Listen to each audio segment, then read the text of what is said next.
Welcome everyone to Comics from the Multiverse, episode 433. I am Peter, and joining me, as always, is Matt. Hey, what's cracking? So DC Comics podcast, we get together, we talk about the books we read this week. Coming up on this week's show, a mercifully lighter week. I say that because last week was pretty heavy, and next week is pretty heavy. So, small list this week, but we got Solicits, so it's not like we don't have plenty to talk about. We have Absolute Batman issue 2, Action Comics 1075, Batman and Robin 15, Green Lantern 17, Matt read Black Lightning issue 1, and Batman Gotham by Gaslight, the Kryptonian Age issue 6 is coming up. So that's what we're talking about today. So fun stuff, and there's some things in the solicits that I think there might be some interesting stuff. But that's pretty much. How was your week, Matt? Somehow, so we had a short week for Veterans Day, but it's still somehow the longest week of the year. So that was fun. Didn't manage to do anything. I don't think I did watch Twisters. Twisters is streaming now, so I fired that puppy up last night. Didn't you already see it earlier this year? Yes, sir. Oh, it's not gonna be the first or the last time I watch it at home. So. It was a decent movie. I don't know if it was rush out and watch 4 more times this year. Look, the only reason I didn't go to see it more times at the movie theater is because I didn't want to drive. If I lived walking distance to a theater, they would have known me. All right. I'm not going to judge. Of course, no visitors at all until we start recording. What is going on? That is just typical. That's just sod's law. Yes. My week was... honestly, it was just kind of a little weird in that I wasn't sick or anything, but I was like constantly just a little bit under-rested. So I felt groggy for like most of the week, and that kind of sucked. But I actually had a good couple of nights sleep. It didn't really make me feel any better yesterday. Today I feel more normal though, so I guess I'm back at as close to 100% as I tend to get. But yeah, I'm jealous of people that can sleep when they're sick, because I can't. So I just end up laying around, and I can't fully just let go and go to sleep. So good on you. Yeah. Well, like I said, I wasn't even sick. It was just I was just underslept. That was all it was. I just couldn't get well rested for whatever reason. But hey, it is what it is. But other than that, pretty quiet week for the most part, to be honest. Kind of took an easier week, all things considered. It's good. But just the chaos of October is over, and enjoying a couple of quieter November weeks. Obviously, we're getting close to December now, so it's time to start thinking about end of the year stuff and all that malarkey, and start planning things and whatnot. So anywho, we'll get into the show at hand. We'll start off as always with the list formerly known as the ComiXology Top 10. It is the Kindle rankings for the week. So Matt, do you have a guess for what number 1 is as of right now on the Kindle store? As of right now, I'm gonna guess Absolute Batman 2. That is correct. It is selling well, apparently. So that's number 1. Number 2 is Uncanny X-Men. Number 3 is G.I. Joe issue 1. Williamson getting another book out there into the world. 4 is Action Comics. 5 is Transformers. 6 is Psylocke issue 1. Number 7 is Amazing Spider-Man. Number 8 is NYX. Number 9 is Green Lantern. And number 10 is Ultimate X-Men. So only 3 DC books, but a couple of non-Big 2 books there, though. Admittedly, those Transformers and G.I. Joe are kind of linked now, right? Like they're in a shared universe or some such. But yeah, that's doing well, seemingly. I think it probably speaks to the age of people who are mostly the ones buying comics, that G.I. Joe and Transformers books are selling well. Yes. I'm more curious about Transformers just because of Daniel Warren Johnson, right? But, but yeah, the G.I. Joe one, that one befuddles me because I guess there's people maybe a little bit older than us that have a fondness. Yeah, it's definitely like a the old little. show and stuff. It's a little bit before my time. I mean, Transformers is as well, technically. Yeah. Transformers, though, you could argue, well, there was a lot of big movies, so you could argue that people younger than us are also into it. But G.I. Joe, no one, absolutely effing no one under the age of 40 gives a shit about G.I. Joe. Yeah. I'm willing to bet you. I mean, I went and saw both of those movies in theaters, right? But I don't care about G.I. Joe. I just went because it was something to do, right? And I'm not invested in all that type of stuff. And you would think that I'm around that age where, like my most fond memories of G.I. Joe came from those dubbed videos that were popular in the mid 2000s. But yeah, who knows? But hey, good for Williamson. Maybe he'll write less Superman. I was going to say, what do you mean good for Williamson? I mean, I suppose, yeah, take him away from DC books. I suppose that's the one positive that I could maybe think of. DC-wise, though, 11 was the Vampires book, 13 was Gotham by Gaslight, 14 Black Lightning, 15 Batman and Robin. So a lot of the rest of the DC books were right outside of the top 10. So it's not like they were super low down. So there you go. That's that for the week, which means we can look at the solicits, which for February 2025. So that's fun. I will mention something here first that technically is from the end of one of the comic books today, but it's kind of news. Basically, there's just a confirmation at the end of Gotham by Gaslight that there is, in fact, the second miniseries coming in 2025. Not in this solicits, though, so the earliest it's going to be is March. But we'll talk about that more when we actually talk about that book. Which we kind of guessed just based off of pacing.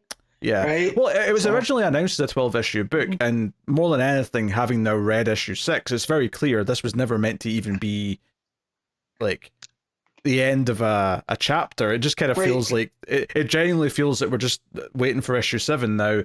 Yep. But for whatever reason, maybe to give the artist time to get ahead, whatever, they've named it 2 different books to spread it out. So, anywho, February solicits for 2025. We'll just go through them as we normally do, and we'll see what goodies are in here.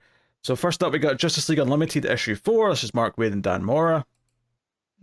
I hate that these images are, like, I can still click on them and make them bigger, but they're smaller by default. I never used to have to do that, but they're really small right now. We got Batman 157, which is still Chip Zdarsky. Which, admittedly, I'm not surprised. It's not like I was expecting him to be gone. I'm just, I keep waiting to see Zdarsky's final issue, like, in the solicits, just to cheer me up. We have Absolute Batman issue 5. We have Superman 23, which, who's that on the cover there? That's what I'm trying to see. Oh, it's Doomsday. Oh, it is. He's just, it's the new slimmer trimmer. Yeah, Doomsday. It's the Ozempic Doomsday. Yes. We got Absolute Superman issue 4. We have Wonder Woman issue 8. It's possible there's nothing new here, and I'm just going to be listing books for the next while, but occasionally saying, hey, that's a cool cover. But yeah, Wonder Woman 18 is there. We got Absolute Wonder Woman issue 5. With Hayden Sherman on art. That's not the same artist as the first. Yeah, it is. Is it? It is. Okay, fair enough. It's Hayden Sherman. That's just my memory playing up. We have Justice League The Atom Project issue 2. This is John Ridley and Ryan Parrott. With art by Mike Perkins. I forgot this was announced last month, which is a tradition here. We always forget what the new mini-series were. But we're like, oh, Mike Perkins art. Okay, we're here. Zatanna issue 1. So here's something new. And this does actually say issue 1 of 6, so they're actually telling us right now this is a 6-issue miniseries, which I appreciate. So this is Jamal Campbell, both writing and drawing this Zatanna series. So yeah, Zatanna Zatara, Mistress of Magic, is back on tour. She's got her stage crew back together and is looking forward to a new, less chaotic chapter of life. However, her plans are disrupted before they even begin when her stage crew is abducted by a ghostly new adversary, the Lady Waid. Now, Zatanna is plunged into machinations of tricks, swords, and curses that threaten her to tear her apart from the inside out. Yeah, okay. Cool. Yeah. The plot doesn't sound anything special from that description, but I mean, who's to say how it'll actually feel once we read it. New Gods issue 3. This is the Ram V series that's starting in December, so that's coming. Aquaman issue 2, new ongoing book by Jeremy Adams. And this is again a $6 48-page book. So, and interesting that issue 2 is also going to be that size. Yeah, and it doesn't seem like there's any backups or anything, right? Like, doesn't seem like it based on credits or anything. Jeremy Adams, John Timms are the only ones really listed, so that's interesting. I mean, there was a surprise extra backup in action this week, so I mean, I guess they're just experimenting with formats. True. Green Lantern Corps issue 1. Oh, here's something juicy. So, yeah, written by Jeremy Adams and Morgan Hampton, which doesn't seem like it's two separate stories because it's normal page count, which would make me think that Adams is sort of plotting and then Morgan Hampton, because Adams, of course, is still doing Green Lantern, as we're going to see in the next Solicit. So, but this seems to be the rest of the characters. This is Guy, it's Kyle, it's Jess, it's John, it's Joe, Kelly, and Simon all on the cover there. So, I mean, this is cool. Obviously, we like the idea of a second Green Lantern book to go around the rest of the characters. It would be nice if they sort of rotated around who got the solo book for a while, so it wasn't always just Hal, but I'm certainly not mad at this existing. I always like when the Green Lantern Corps book exists on its own to see what the other Green Lanterns are up to, not just the Earth Lanterns, which we have a plethora of now. Like, we have a whole Justice League of just Green Lanterns from Earth, right?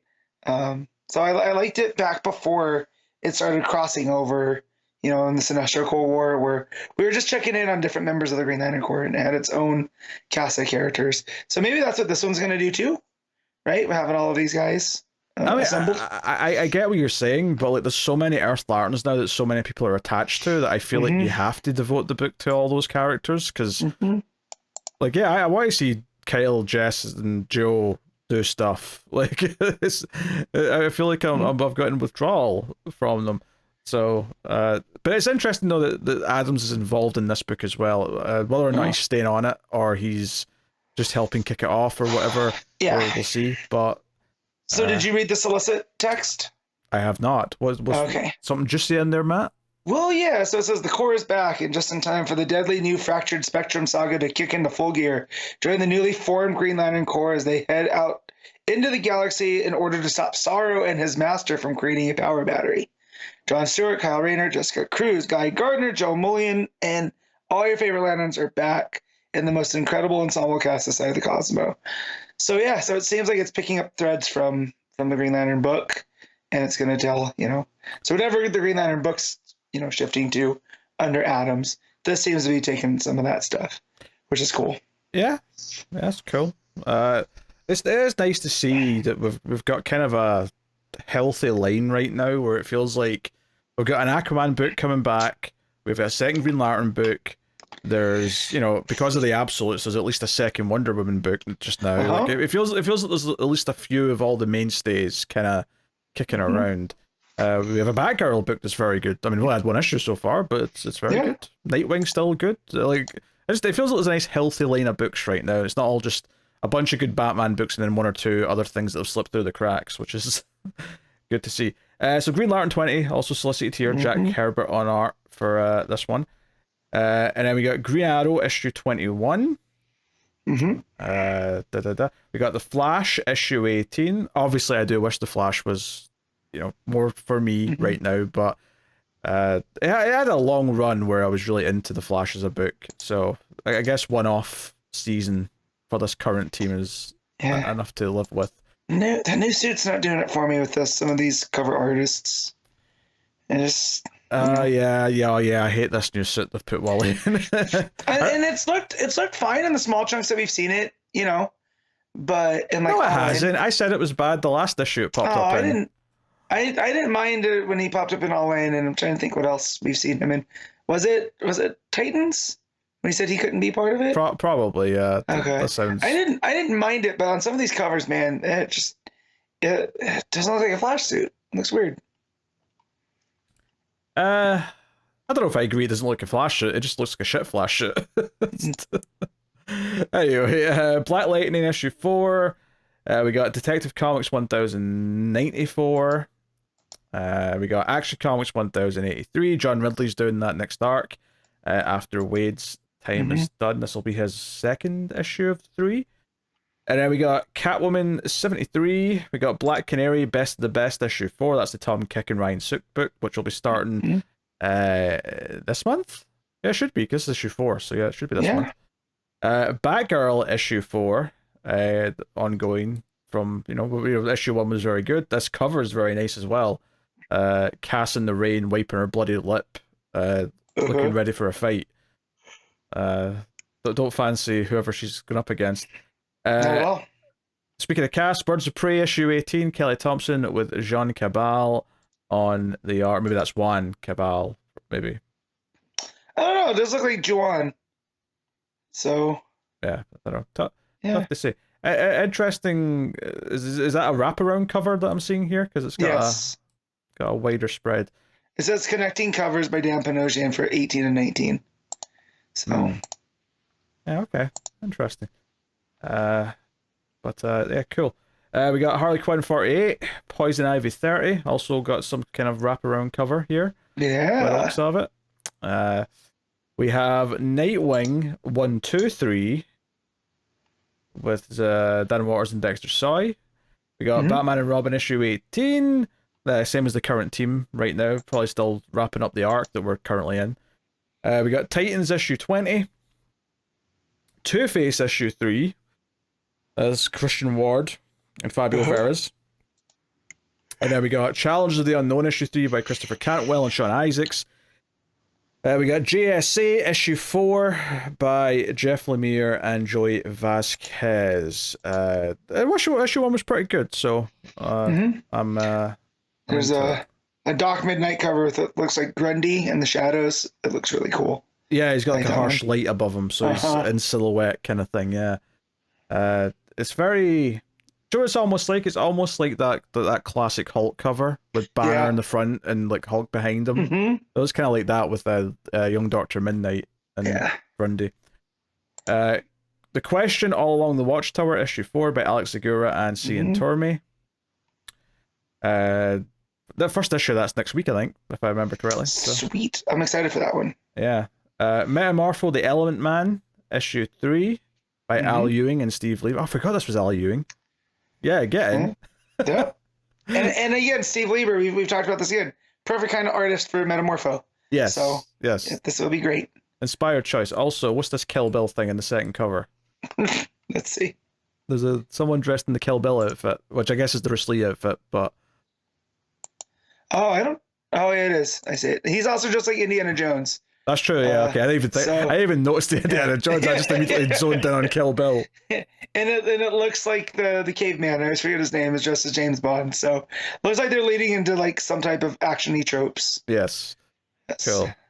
Yeah. It's so funny. If you want to know the difference between mine and Pete's brain, he immediately saw Kill Bill. I immediately saw Indiana Jones. So there we go. Yeah. There's an Indiana Jones video game coming out, Matt. I know. The only thing that's going to keep me from playing it is that it's first person. You also don't have a console that'll play it. That's also another issue. Yeah, but if I did, I can't do first person. I'm just, it's one of my bugaboos. Huh? Even for indie? You can't even do it for indie? I don't have the console.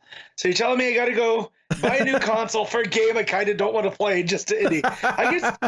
I could just watch you stream it. If you stream it, it'll be the same. You've done dumber things, I would say. True. It's true. But yeah, the clips I've seen look good. So, Yeah. It's out in December for PC and Xbox, and then PlayStation next spring. Anyway, back to the sources. Shazam, issue 20. Written by Sina Grace. What's this now? That's new. Special guest writer stops in to tell a special one-off story. So it's just a one-off, just a fill-in. I'm actually pleased because I didn't want to lose Josie Campbell, so I was worried there for a split second. Art by Dan McDade on this one. But yeah, so cool. Jonathan Kent, son of Superman, is in Philly when something funny happens to the Rock of Eternity. John is caught in the lightning and transforms back into a little boy. Okay, that actually sounds like a fun little story. Yes, it does. That sounds like a good time. So, Yeah, I am glad though it's just a one issue thing for Josie Campbell being away. And that's no shade to Sign of Grace, right? It's I mean, just all the love to Josie Campbell. Yeah, I mean, I do not know what my opinion of Sign of Grace is. I don't remember. I'm sure I've read something by them before, but I do not remember. Yeah. Power Girl issue 18, Leah Williams, David Baldian. Batman Superman World's Finest 36. Geez, this book is going much longer than I thought it was. Is that Floronic Man? That looks like Floronic Man. Yep, there he is. Yeah, Floronic Man. Oh, is that Hush as well in one of the covers? It did Hush? There's a bunch of Hush covers. Is it just because of just to celebrate Hush 2 happening? Yes. Fair enough. Batman Dark Patterns issue 3. That's the Dan Waters book. That's right. I forgot about this one. Yeah, and then we got Batman Robin Year 1 issue 5, which we don't actually know how many issues that is, but yeah, there you go. Doesn't say Somni Clayface. That's enough to get me excited. Oh sure, yeah, Clayface is all over the cover. Yeah. Mm-hmm. And then we got Batman Long Halloween, The Last Halloween issue 5, with Bill Sienkiewicz on this art. So cool. Which I was just made me think that the Penguin show ended last week. I should probably talk about that a little bit, but yeah, no, spoiler free. I'm gonna start watching it now that it's done. Oh sure, I can. Yeah. I'll give some quick thoughts after the sources. Batman 610 Facsimile Edition, 611 Facsimile. Those are both Hush issues, aren't they? Yeah, they are. Yes. Yep. Batman 89 Echoes issue 6. Maelstone Universe Shadow Cabinet issue 4. DC Horror Presents Creature Commandos issue 5. Green Lantern Dark issue 3 of 7. It says here. Okay. So that's new, right? We didn't know how many it was doing. Yeah, we did not know that was 7. I think we thought it was 3 or 4, like a lot of other Black Label books. So this is, I mean, technically it's not Black Label, but it basically is, right? Elseworlds and Black Label are very overlapping in terms of what they are. We're going to use it interchangeably, so get used to it, people. But first issue was pretty good, though, so I'm cool. I'm cool with that many. DC versus Vampires World War V Darkness and Light issue 1. This is a one-shot, which is coming roughly in the middle of this second book. They did this for the first series as well. Yeah. Although, it was basically to give the regular artist a month off, I think, last time, and it's probably doing the same here, so fair enough. We got Alfred as a Green Lantern in the Vampire Universe now. So that's fun. I thought it was Sinestro until I read the text. It's never occurred to me how Alfred and Sinestro do kind of look similar until this moment, but that's funny. Jenny Sparks issue 7, the final issue of that, coming in February. And this is curious, Superman The Last Days of Lex Luthor issue 1 reprint, or a second printing to be precise with the wording. That to me suggests that issue 2 and 3 are coming soon. Yep, March and April it says. Oh, it actually says that in the text. Oh, fair enough. Yep. Yeah, okay. Yep. So smart to reprint this, I think. Someone said they had to do it to remind people that it was a book that was coming out. Yeah, no one would have bought issue 2 if they didn't reprint it, I don't think. Now we already talked about issue 1 when it came out, so we ain't going to talk about it again on the show. Yeah.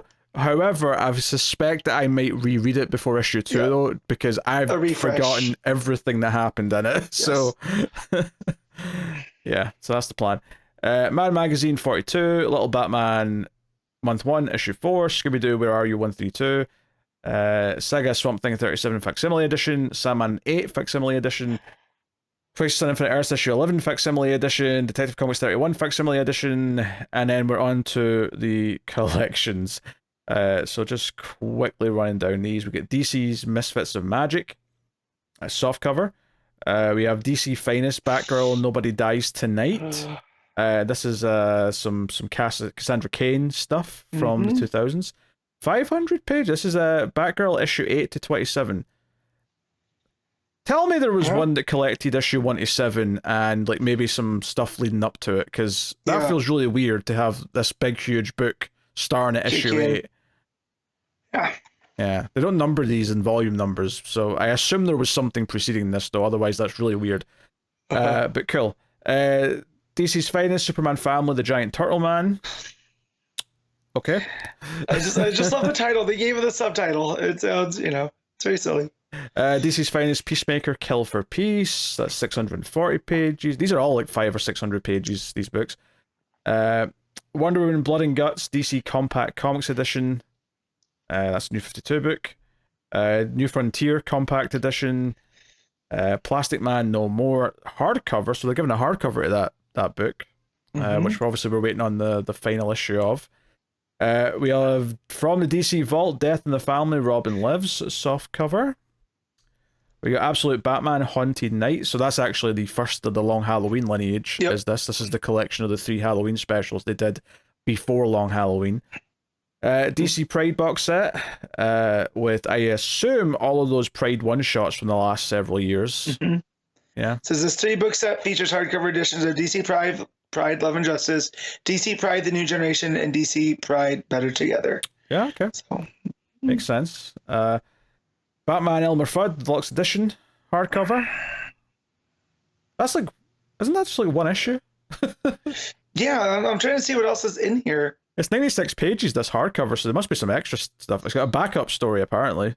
It says backups in the backup story by King and Byron Vaughn's Batman must outwit Elmer Fudd, who's dead set on claiming a trophy during Rabbit or Rabbit. They did the whole thing.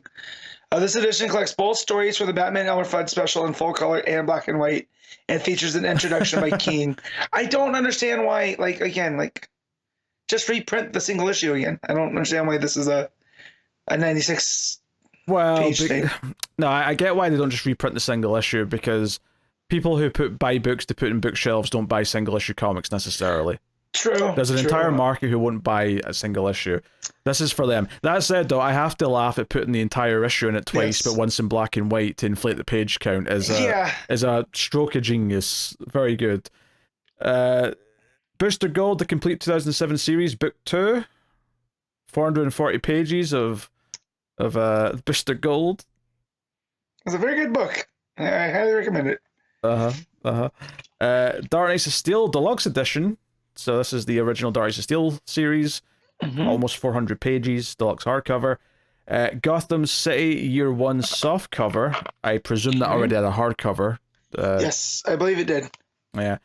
Green Lantern Silver Age Omnibus Volume 2 new edition. So it's just a reprint of this. Funny enough, I think Green Lantern was the very first Silver Age Omnibus they ever put out way back when. Okay. So cool. And it's basically the rest of it, because after issue 75, which is what this goes up to, it's where it became like Green Lantern, Green Arrow for a while. Hard traveling hero stuff. So that kind of follows on from there. Harley Quinn Volume 3, that's softcover. Justice League by Scott Snyder and James Tynion 4 Omnibus Volume 1. So they're doing this, I assume, in 2 volumes then, because I don't think it was long enough for 3. So it's got first chunk of it's got No Justice issue 1 to 4 as well, which leads into this. It's got a couple issues of Aquaman, which are in Drowned Earth, one shots and whatnot. Yeah, that makes sense. Okay. All right. Justice League New 52 book 2. So this is 550 pages, soft cover. This is 18 to 23, but also all the tie-ins to Trinity War and a lot. Yeah. Are we into Forever Evil stuff here, or is it stopping right before that? I think it's stopping right before, because it also has the Shazam backups in there as well. God, it's hard to read all of what all these are. Yeah. So it has Shazam backups. So it's got all the Shazam backups, even though the first batch of them all came from before issue 18. In fact, most of them came from before issue 18. Okay, interesting. So yeah, it's kind of a weird collection in that sense, but probably because Shazam factors heavily into Forever Evil, so they wanted to get it out there before they started all that stuff. Yeah, clearly they decided it would be better to have it all in one of the books rather than split over 2 of them, but it's just it makes for an interesting or a weird list. Like, it's weird to have a 550 page book collecting Justice League, and there's only 6 issues of Justice League actually in it, because the rest of it's all issues of other things that are tying into it. It feels kind of like the problem with the New 52, right? Legion of Superheroes 5 Years Later Omnibus Volume 1. 1,400 pages. Don't drop it. Don't jump on your foot. Nightwing Rebirth Omnibus. This is Tim Seeley and co. What's this going up to? It's going up to 49. So it's going up to just before Rick Grayson. So what's funny about that to me? Well, I mean, it doesn't even say Volume 1, and rightfully so, because technically this is all a Nightwing Rebirth. Because after this, you're into Rick Grayson, and then after that, you're into Tom Taylor. Yep. So you can skip Rick Grayson and just get the eventual Tom Taylor omnibus that I'm sure will happen down the line. So that's fun. This is almost 1,500 pages, though. This thing is huge. Yeah. I'm trying to figure out why it has a Suicide Squad thrown in here. Oh God! Don't try and. I mean. Yeah. You're asking. I mean, I understand why Batgirl and Batman and those were all tie-in stuff, right? And even Tech, Green Arrow. Yeah, there's a lot of weird stuff in here. Yeah, there must have been a crossover with Suicide Squad. What was funny though, this is from the era where we were already doing the show, so you can go back and find out. In this very series, you can go back and find out what happened if you find the episode with Suicide Squad issue 26, assuming we covered it, which we might not have, because I don't think we were reading Suicide Squad at the time, but we might have read it if it was a tie-in to something. Yeah. Batman Justice Buster Volume 4, softcover, Punk Rock Jesus softcover, Suicide Squad The New 52 Omnibus. Man, I remember when omnibuses first started being a thing, and the idea that, like, they would be getting omnibuses for New 52 and Rebirth stuff felt like, oh, that's so far away because we only get omnibuses of old runs, but we're actually at the point there where some of this shit's like 10 years old, so like, yeah, it's omnibus time. So, yeah, were people into the New 52 Suicide Squad? I don't remember anyone liking it. I think so. That's what introduced Deadshot and all that, and Harley, and, you know, kind of switched up to what people expect of the Suicide Squad now. So, yeah. Okay. Well, that's up to issue 30 and some tie-ins. I assume that's when the book ended. So it's the whole thing, seemingly. And that's the Solicits. That's all of February Solicits. You know what? Only just over the half-hour mark in the show. That was a record time for getting through Solicits. I mean, not a lot of new stuff though. We had Green Lantern Corps, right? We had Zatanna. That was pretty much it. Just those two, right? Yeah, I think so. Yeah, nothing too new to break down. So here we are. Oh, that's good. Yeah. So just before we get into the books, I'll just mention briefly the Penguin show ended this week. I reviewed every episode over on Mail Fuzz TV, which is the YouTube channel where I review TV shows, episode by episode. It was a really good show. The ending was pretty solid. Performances were good. It's kind of weird going into this next Batman movie now, having like fleshed out Penguin so much. He's like, because there's so much weight behind him now versus any other character that's going to be in that movie. Because I know his origins, I know his backstory. They do some interesting things with it. But it was much better than I think anyone assuming what a Penguin show would be had any right to be. Because it was high quality, good performances. It was well paced. Only 8 episodes, so it didn't really overstay its welcome or anything like that. Yeah, I've heard nothing but good things. Like I haven't heard one wrong word about it, so which is good. But now that it's done, I'm definitely gonna go get caught up. Yeah. Okay. All right, let's get to the books then. Absolute Batman issue 2. Scott Snyder writing with Nick Dragotta on the art. So. Yeah, it was kind of fun coming back to this. Obviously, we get introduced to a whole new version of Gotham, new version of Alfred, all that stuff last issue. And this issue actually starts off kind of following up, and I presume all of this first arc will, given the arc is called Zoo, but it's kind of the aftermath of like Thomas Wayne being shot, and Bruce is on the other side of the door, and just as he's like sort of pleading for his father to say something to him, who's seemingly sitting there dead, and there's there's light coming through the bullet holes in the art, which is a really nice touch. The bat like display behind him, the glass breaks, and he has his like swarmed by bats moment. Presumably this is what gives him the fear of bats. Is this experience. It's a lot more dark than the, yes, Father, I'll become the bat, or falling into the into the well. Right. Yeah. This is a traumatized kid getting covered by a bunch of bats. Yeah. I mean, the yes, Father, I shall become a bat might still happen. That might still be a beat later on. I just mean in terms of origins and young Bruce being around bats. Right. This is a lot more traumatic than what we're used to. Yeah. No, the actual like, origin of his fear is very different here.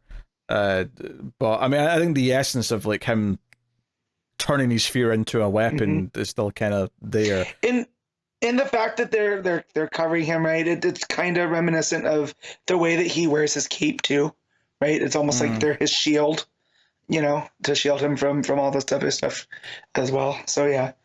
Yeah, so Batman's continuing to fight the party animals, and Alfred is monitoring this, even kind of like helping him a little bit, like kind of out from the shadows, because he sees it as beneficial to his mission, even though his employers don't seem to necessarily think it is.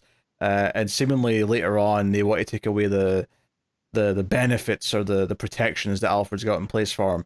But basically, Alfred describes Batman as like being this character who's always advancing, right? Always forward, which neatly like acronyms to AF. So later on he says Batman AF, which, has its own meaning. And this is where Dragotta and Snyder were working great, because it's got Bruce looking at this building that's burning in the form of Batman's cowl.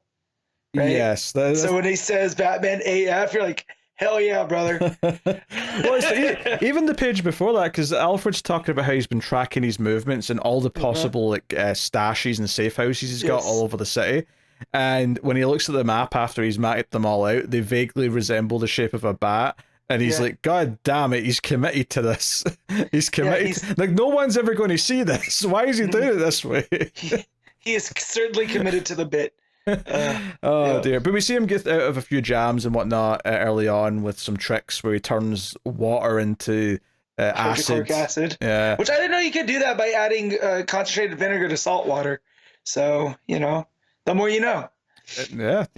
And then, like you said, the building on fire. So basically, they all think they've found one of Batman's layers, which they kind of have, but he's sort of prepped it in advance and has it burning in the shape of a bat cowl, which is a hell of a panel, I have to say. Oh yeah, like it's kind of silly in retrospect, but when you think about what it means in the form of the book, right, as Snyder's telling the story, it makes just a cool image. And that goes a long way. I'm going to say it's more metal than anything they ever did in Dark Knight's Metal. Yeah. It's very metal. So the whole idea is Alfred's saying, in any conflict, in any army or tactical situation, there's times to advance and there's times to, retreat and withdraw and like, recoup. And Batman never seems to do that, and that's why he says Batman seems to be always forward. That's kind of his thing, or advance forward was the exact phrase. So, it just kind of sets up that his opinion of Batman is forming as he's watching him work. Like he's starting to, like he never says these words, but it feels like he's starting to respect him. There's something about him that's like sticking out to him. He's like, man, this kid should not still be able to do what he does, and yet he finds ways. Yeah. So we see Gordon's in the hospital. Barbara's there. Bullock's there. Bullock wants to take down Batman. There's people in the news talking about Batman, and Bullock thinks that Batman might even be working with the party animals, and Bab's like, hey, he kind of saved all of our asses. And he's like, yeah, it's all just a ruse or whatever. So Bab's obviously sticking up for Batman's early sign of maybe, where that friendship might go.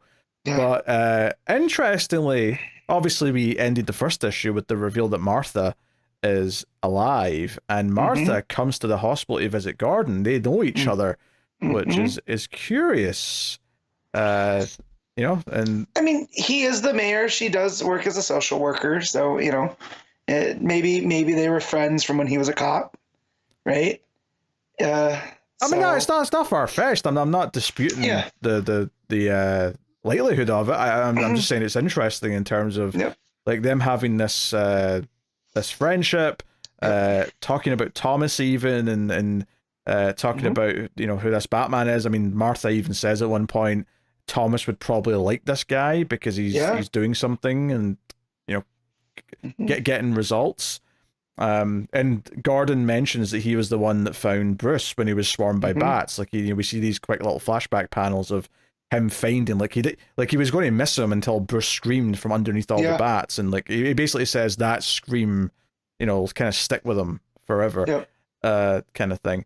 And we get like a more of a flashback here to when Bruce was a kid after the death of his father, and his mother talks about how he changed, how he became more like, more of an individual. He started not hanging out with people. I think in the first issue, before we knew she was alive, I think I assumed that all of his group of friends, who are all these various villains in Gotham, were all at an orphanage together. Seemingly, obviously, that's not true, because he still had his mum. Right. They're just his group of friends. We see them come to hang out with him, and he decides not to go. He says, no, turn them away, tell them I'm not coming out. And he throws his science fair medal out the window, which comes back again at the very end of the book. But it really is painting this, like, the idea of Bruce growing up with his mother still, but being really angsty because of how horrific the death of his father was, leading to Batman, is a slightly different like dynamic to growing up with Alfred when both his parents have been killed. Yeah. So, yes, like, is he better off in this world because he still has one of his parents? That'll be an interesting question to ask and answer after we've read an arc or two of this. And he's not, we see a lot in the typical Batman story where he starts training even as a kid. He starts getting really into what he wants to study, but he's always by himself. Here it seems like there is that group of kids that was trying still to get through to him. And then when we see them later in the book, there's still kind of the support structure he has with them. So this is definitely a Batman that's not as solo as we think, right? Oh, well, you say support structure. He goes to this poker game and basically uses them for intel. Like, I don't know if there's much of an emotional support structure going on here. Well, I do feel like he is still friendly with them, right? He's still friendly with Croc because he goes to the gym. You know what I mean? So I do feel like there is his friendly support structure,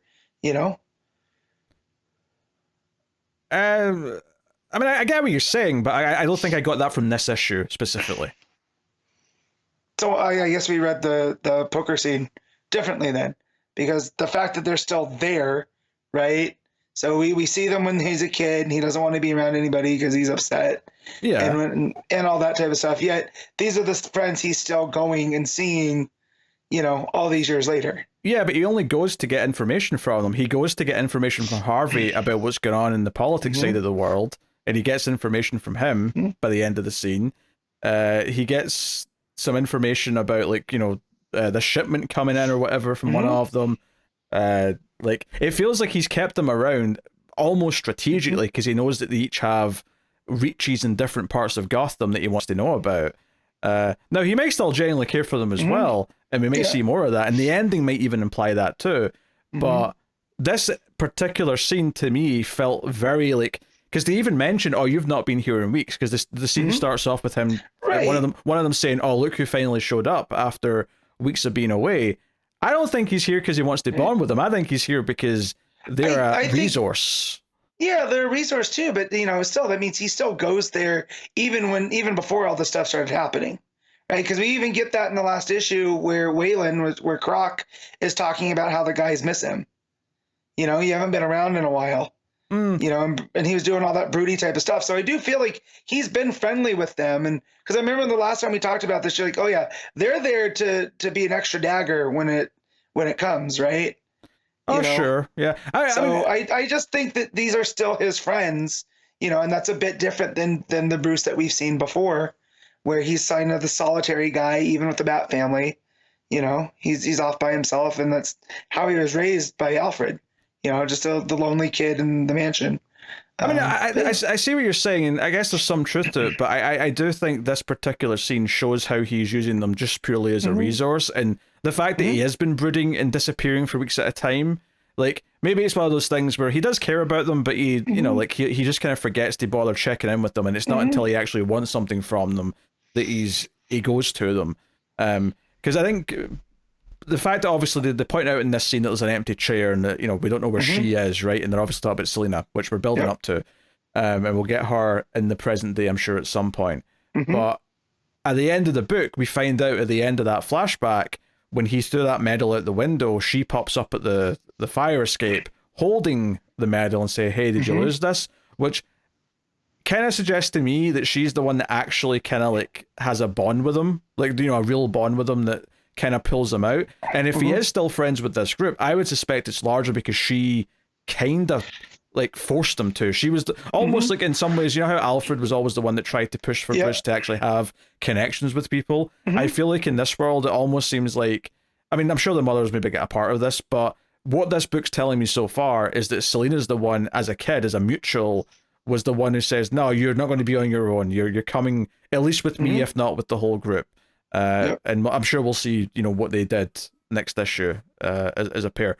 But I don't know. It was interesting, just kind of this the value that this group of characters kind of has for him, because they all have these different things. Because he intentionally brings like one of these like helmets that one of the party animals had that's got tech in it, and like Riddler starts like looking all over it and starts like theorizing. But we get little flashbacks as he's talking that Batman's already been tinkering with this. He's already broke into it and looked at the data it's got. He's already done all this. But he's like seeing what he's got to say about it, and whatnot. So yeah. Plus, there's also this tease at the end of the scene where Bruce has got like, you know, 3 aces, but he says it's 4 if we're playing with jokers, and then one of them says jokers are never welcome here, and we get a close up of the card, and I don't know what that's saying about, like, because it felt like the Joker that was teased at the end of last issue is something that maybe hasn't been around in Gotham specifically. Yes. But at the same time, the way they say this here, it's kind of like, oh wait, do they know about who the Joker is and they're scared of him or whatever? I don't know, but it's definitely a weird sentence to say that Jokers are never welcome here, right? And just in the scene, because it's, I mean, in a normal card game, you'd be like, yeah, but we normally don't play with the Joker, right? So, but for them to say they're not welcome here, definitely something's off with that. Yeah. And I trust Snyder enough that, you know, there's a reason for that. That said, though, at the bottom of that panel, there's like laughter coming. I presume that's like whoever said that laughing, because they just sort of cracked a joke, effectively. So it's an interesting little tag at the end of that scene. Well, and I like all their dynamics around the poker table, too. You know, and like you said, each of them kind of represents something else in the city with like they get at Penguin for his, you know, he's hanging out with the you know, the more criminal element. Yeah, the organized crime, Riddler's like the tech bro. Yeah. Obviously Harvey's and you know, the Two-Face and the law system. Yeah. He's not Two-Face in the DA's yet. office. You know, but they do call him Old Two-Face. Yeah, they call him Two-Face for being well, two-faced in a more traditional way. But yeah, he's in the DA's office and all that. So I definitely like the dynamics here within this group of friends. And even there's that one page that's pretty ominous with Penguin up at the top where he talks about, you know, why the F would I know, Bruce? I just, you know, because my business is atypical, right? It gives him a little bit of a sinister edge here too. Yeah, and he's very slim Penguin compared to what we're used to. Because this is what I liked about thinking about like what these characters all offer him in some way. Because Croc owns a gym, right? So it's all about his physical fitness. Penguins get ties to the criminal underworld. Riddlers get ties to tech, and obviously Batman has tech and uses tech. And then Harvey, of course, is actually in the law system, like, you know, looking at criminals and whatnot and prosecuting them. So they all have like something to offer, part of Batman's skill set, if not just in information, but in the sense of like things that he can learn from, people that he can help let him understand parts of the city better. It's almost like instead of having like, I don't know, Alfred to teach him about half the shit that he knows, he's kind of had to learn it from different sources on his own. He's been very resourceful in that sense. Well, yeah, because they all kind of represent Gotham as a whole for each of those pieces. You know. And then Selina, of course, is one, the love interest, but also the stealthy, sneaky one who's you know, creeping around. So another part of Batman's character, kind of there. So yeah, Batman goes snooping for files. He's basically tracked using the helmet to somewhere. But when he goes to the computer, Black Mask comes on the screen and tells him the police are outside, all of his men are there, and, you know, I'd love to chat to you later, but you're probably going to die. So we get a big sort of Batman escape sequence where the highlight of which is probably Batman going down the elevator shaft, but having like, he's got his like legs spread, so his boots are like on either side, and there's like sparks coming off his boots. And I'm like, all right, okay, go on, be badass. This version of Black Mask is kind of creepy, right? Oh yeah, I mean his head looks kind of alien, right? Yeah. There's a reason why it took me like a good while in the first issue to even get that it was Black Mask, because he looks so different. Yeah, he's super creepy, and the file though that Bruce clicks on, it says Ark, but there's an M next to it. It's Arkham, so it sounds like Arkham, right? Something to do with Arkham. So just another way that they're kind of flipping this absolute universe, playing with familiar things. But yeah, that whole sequence with him going down the elevator shaft and then landing, it's really good action storytelling. Yeah, and then as Alfred's waiting for him down there and says, "Hey, hear me out, kid. Like, you know, we can help each other," and tries to make a deal with him. And he's like, "Okay, I'll give you 30 seconds, but I've got to get out. We got to get out of here first." So the big cliffhanger at the end of the issue is at the bottom of this building, Batman has one of those big sort of like... It's an excavator. Yeah, actually, there you go. I was going to say bulldozery truck, but yeah, a big excavator truck, but he's got like a bat shape sort of like bolted out at the front of it to make it look like a bit more... like a cow catcher on a train. Yeah, that's what it looks like. Yeah. and it's kind of vaguely bat shaped, and it's just it's one of these ones that's like, it's like one of those big dump trucks that's the size of an office building that you see in like mining operations. Yeah, there's a cop car flipped up into the air as it comes out. So yeah, this is the most ridiculous vehicle that Batman might have ever had. So fair play. And I love Snyder just being like, all right, how big can we go? All right, what are these massive excavators? Why not? You know, he works in construction. Yeah, and then obviously the final page is that little tag we mentioned before with Selina, young Selina coming to get him as a kid, and she's got a hoodie that's got cat ears on it, which is how they've got the Catwoman kind of imagery. And I like how it gets a little bit more pastel and kind of hazy. It gives it more of like an ethereal kind of vibe. I mean, the coloring's been different on the flashbacks throughout, but it definitely goes even more pastel in that last scene. Just maybe because there's a sense of comfort, because Selina's the person that he cares about. But yeah, she says, "You're coming with me." So it's this idea of like, no, you're doing this. You don't get to say no. So because you need this, and this is for your own good. So it suggests a lot about how important Selina is to him. Arguably more important to him in this universe than she ever was in the main universe, because she's someone who's been fundamentally there most of his life. I could see how we play with that and whatnot. And it starts to make you wonder though, when we eventually do have like versions meet the real versions, you know, like how's that gonna play out? Yeah, real Batman meeting this Selina, or real Selina meeting this Selina, or you know, whatever. There's so much potential.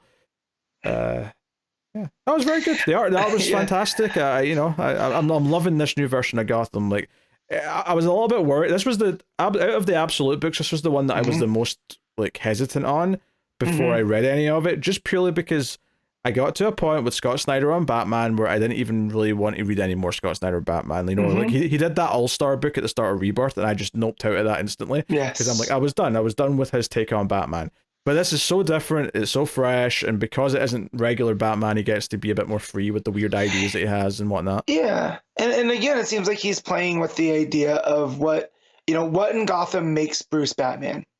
You know, that's still a key factor, and it's like, okay, well, all this stuff's a little bit different, but the outcome is still the same. You know, and so I like that how he's approaching this. Yeah, and once again, he does something that I don't think regular Batman would do. I don't think turning the water into acid, which doesn't kill anyone, of course, again, but someone does mention as they come out that they've lost some toes, and I don't believe regular Batman would do that. No. So it's definitely showing us once again that this is a harder edge Batman. He still has that line that he won't kill, but he's willing to cut off some limbs. I said no killing, not no maiming. And I definitely, there's a line in the movie Salt Lake City Punk where he says, like, you know, if the young me saw the me old me is, he'd beat my ass. And I feel like that's absolute Batman to our regular Batman. You know what I mean? He's just like this young, full of piss and vinegar type guy that, again, you know, he's not afraid to maim or make acid that loses some toes. So, Okay, can you imagine what an absolute Robin would be like if we get to that? so I've been thinking about that. I'm trying not to get too ahead of it, but like with, you know, we know now that Gordon and Martha Wayne were friendly, right? Which means that Babs must know Bruce from when they were younger, Hmm. right? So what does that mean for Dick Grayson, right? Because we always have Babs and Dick around, but they're usually around the same age. So that means when they do bring in Dick Grayson, is he going to be Yeah. closer? You I know? I usually think Babs is actually a year or two older than Dick. Mm-hmm. Close, but like I always kind of like Robin, like Dick becomes Robin first, but Babs I've always thought of as being a little bit older. Yeah. Maybe that's just based on Batgirl Year One or whatever Mm-hmm. source I'm taking that from, but that's always the vibe I've gotten. Because it also says that Bruce has been volunteering with the Red Hood, which is like this mutual aid organization, that helps out. Oh no, he says it was speculating that, did he not? Oh, he was No, yeah, speculating. no, he suspects that that's not true. He thinks that's just a rumor. Okay. Well, because he Yeah. says, yeah, he goes, there's rumor he meets with the Red Hood, a suspected resistance group. Okay. That's what that part was. Yeah, so they're playing with a little bit of that. So like instead of the Red Hoods being like this gang, they're a resistance group. And it just made me think of the Robins and like when we do get Dick Grayson eventually, like is he just gonna be closer in age and they'll be partners that way? Right? And it won't be, this is his, de facto son, more of a brotherly type relationship, because you'd think that Babs and Bruce are pretty close in age at this point. But yeah. Uh, yeah, I would probably still say Bruce is probably a couple of years older, but Mm-hmm. uh, I feel like Babs feels like she's like a year out of the police academy or something like Yeah. that. Mm-hmm. Yeah. So, but yeah, that's all. But I don't want to get too ahead of it because I am enjoying the story that they are telling. But yeah, it was that Red Hood line that kind of made me start thinking about, all these other side characters, right? And then over in Superman, right, we have the Lazarus Corporation. Can't even talk today. And then how that fits in. So it feels like they're playing with a little of these elements here and there. So, but yeah, it just gets me thinking. Yeah, there's a lot of play. So Mhm. what are you giving Absolute Batman issue 2? I'm gonna give this a straight 8. Um, 8.5 for me. I think I'm really, really digging it. Big badass moments, good sequential Mm-hmm. art. Uh, it's just fun seeing how the different character dynamics are working, and it's not just a case of this character's different because we wanted to make everyone a little bit different, so we're just seeing where they are now. The fact that each of like these villains that they've introduced at the poker game all play into how Batman is formed and how he's using them in this universe Mm-hmm. feels very well thought out to me. It feels like, how do they fit into this puzzle of this Batman? It's not just about having a different version of each character because, oh well, we have to have them be different, so we'll have, Penguin be skinny. It's more about how does his relationship with Bruce affect the fact of like where Bruce is and how he's gotten to where he is as Batman. And I think that makes it feel a bit more weighty to me. So yeah, good stuff. Action Comics 1075. Mark Waid writing with Clayton Henry and Michael Shelfler on the art.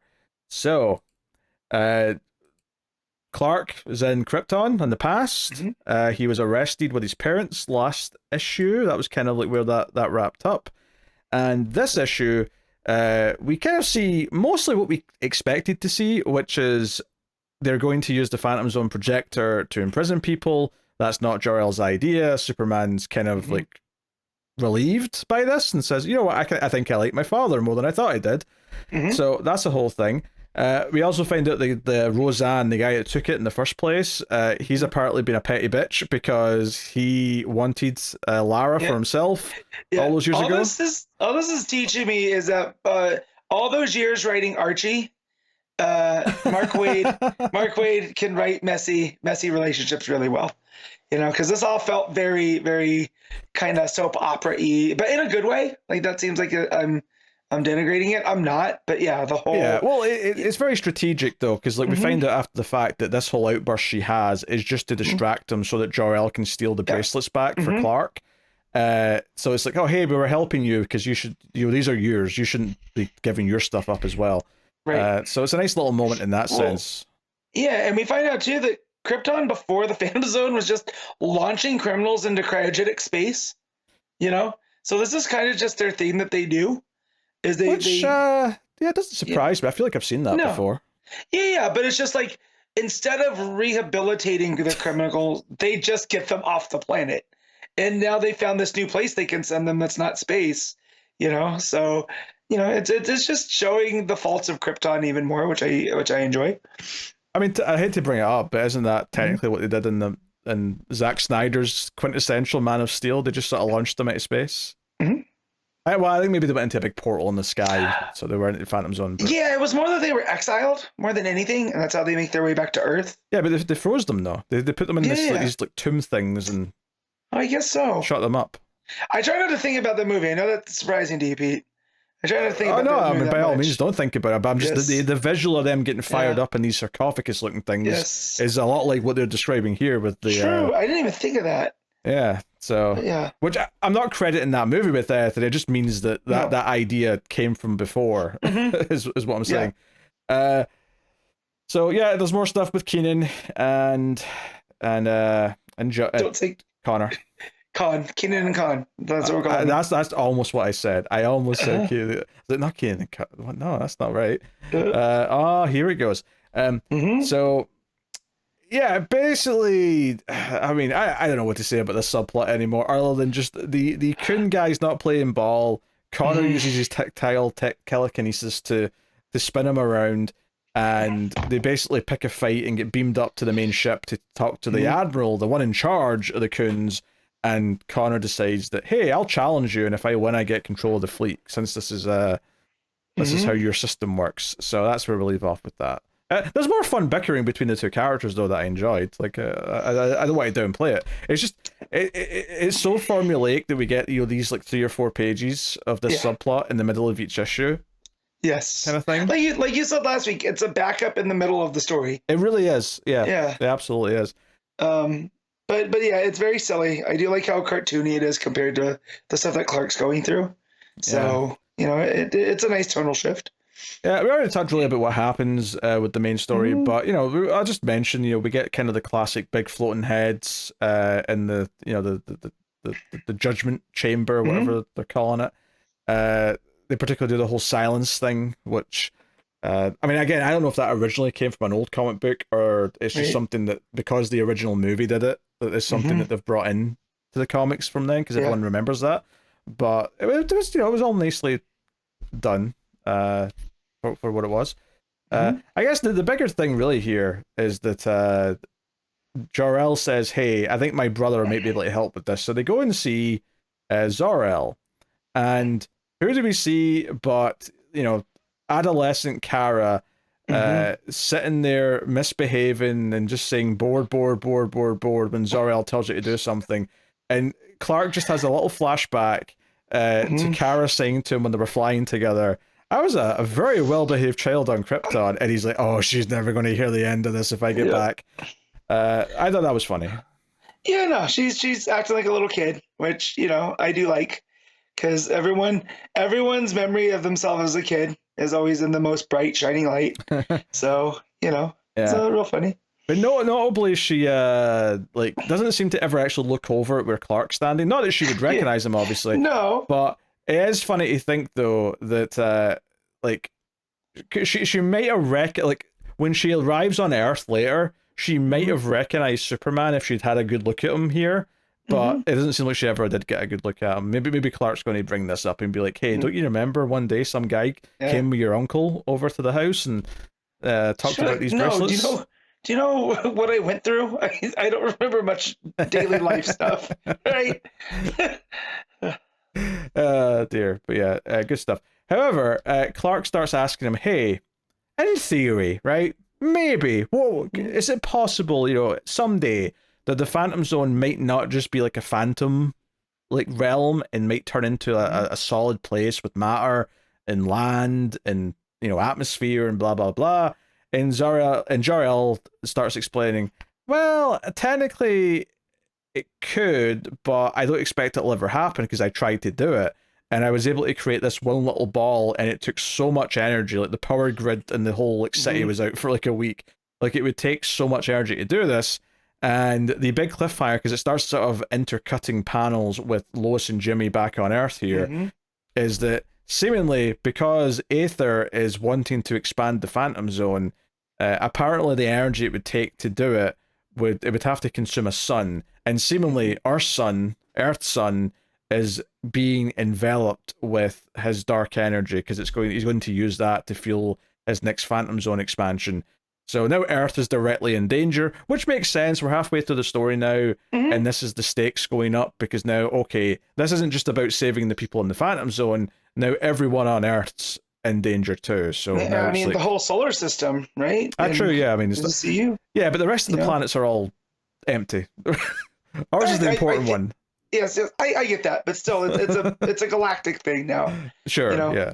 But yeah, because it was very ominous to see Ether, whatever we're calling him, as he's essentially executing people in the Phantom Zone, right, for being convicts and sociopaths and all this other stuff. He's like, he's got them in like a concrete block, and then he crushes them. And obviously, you don't see it because it's not a R-rated comic book or anything, but you just see like a splutch sound effect on the page. This is, to think I came here to offer redemption. So yeah, so when he's been pulling stuff into material, where else has he been pulling from? Right? Like, yeah, it makes me think we're going to find out that there's an entire like galaxy that's dead now that used to be alive and thriving, but is gone because he's been doing this. So this was a fun cliffhanger. I think it was exactly the right part of this story to give us a big, huge cliffhanger, because not that they've not been good up until now, they've been solid, but this felt like a much bigger one than the rest of the ones we've had. So no, I like seeing Jor-El and Lara kind of stick up for their beliefs. I liked Clark being surprised by who his dad is, and I also appreciated the interaction with young Kara. I got a good chuckle out of me. Plus the stakes seemed to be lifted at the end, so yeah, it was a pretty good chapter of the main story, I thought. Yeah, and what Waid's doing with Jor-El about everything that Clark thought he knew is proving to be different, right? Because it's not just this cold type thing. And the fact that he goes, I like the person my dad is. I thought that was a really good moment. Yeah. So, yeah, main story, pretty good. Now we have the regular backup. And I say that because there's a second backup this issue all of a sudden, which I was not expecting. But yeah, the Supergirl story starts off with Power Girl on Earth with some of the other super characters basically saying, hey, Supergirl's been gone for a while. People aren't even mistaking me for her anymore. What's going on? And we see that Kara has the prisoner now with the robot, and she's taking him back to, well, not her ship because it's dead, but they're looking for a ship they can steal. And they find one that belongs to these alien prisoners, or these alien jailers, I should say. And, this alien shows up and stops, says, hey, that property's been sold, like, hand them over. And Supergirl's like, nah. And then basically the prisoners, like, we get again this weird view on their mask of what looks like reality, like, breaking. It's almost like the glass is shattering. Now, his mask isn't actually shattering, but it's kind of like causing an effect, and everyone kind of seems to feel it. It's like they say she is causing some kind of fear. So the prisoner's a she, I guess. Sorry, I had forgotten that detail. But yeah, so it's like this. These waves are going out of fear, and it seems to have an effect on everyone. And it seems like Supergirl like has to or gets angry herself and uses her heat vision to like calm her down, or not even her heat vision. Sorry, that new power she seems to have right now, where she can like make people forget something. And it's interesting because the prisoner seems to like dart away and leave their cloak like in her hands, but when we see the prisoner like in the next panel, she looks scared. Like she doesn't look like dangerous. She looks like she's a terrified creature who's worried about the people around her. So you're thinking, okay, it feels like this should be more sympathetic. However, the cliffhanger at the end of the backup is that the robot's like, hey, I've been able to like figure out what the prisoner was charged with, like what they were put away for. And the robot says that the prisoner was charged as a destroyer of worlds. So whether or not the prisoner did it intentionally is unclear, but certainly this power they have might have destroyed an entire planet. Like maybe these like emotions or whatever they pump out just kind of like affected everyone on the planet until it all just tore itself apart, kind of thing. Maybe, yeah. And I'm trying to figure out how Kara plays into this. Why exactly she's immune to this kind of stuff? Is it that new power? That's not what it feels like. You know? No, I don't know if she's immune necessarily. I wonder if it's because she's lost the world and she remembers the world she lost. She'll tackle this with a different attitude than everyone else would. Right. That makes sense. That'd be my guess right now, anyway. But yeah, but I do like how she disrupts this, the prisoner's power with her thing, and the way they show that in the art with the, those concentric circles that are coming from the prisoner, but with Kara they stop, Yeah. as they and broken up, but yeah. So when we get that really nice last page that still plays with the concept of like the circles that we've gotten throughout this arc, so I thought that was a real fun layout as well. Yeah. Especially since it's got kind of the prisoner's kind of like huddled up inside the circle, so it's got kind of like a baby in the womb kind of look to it overall. So that was good. Still enjoying this backup. Art is still very good, particularly when it is Supergirl in space. Things are looking really nice. And then the surprise backup by Joshua Williamson is basically a story of Perry having the jitters the night before the election, because he's running for mayor, of course, as we know from the other books. And it's basically just him going down memory lane and seeing like prominent moments in his past and then Superman's past in the city. And then ultimately bumps into Clark, talks about how the responsibility of going from reporting on the city to being actually responsible for the city is kind of a big change. He actually thanks Clark for the pep talk, but I laughed when he said that because he basically didn't let Clark speak. Clark said almost nothing that entire page. But Perry walks off as the dawn rises by ripping his shirt open like Superman to reveal a Perry Right for Mayor t-shirt. And the story ends with Lois coming in to say hello and Perry saying, "Don't you have a paper to put out?" And she says, "Yeah, here's the first edition." And the last page is Perry White wins. So seems like Perry White is now the mayor of Metropolis. Yes, that's cool.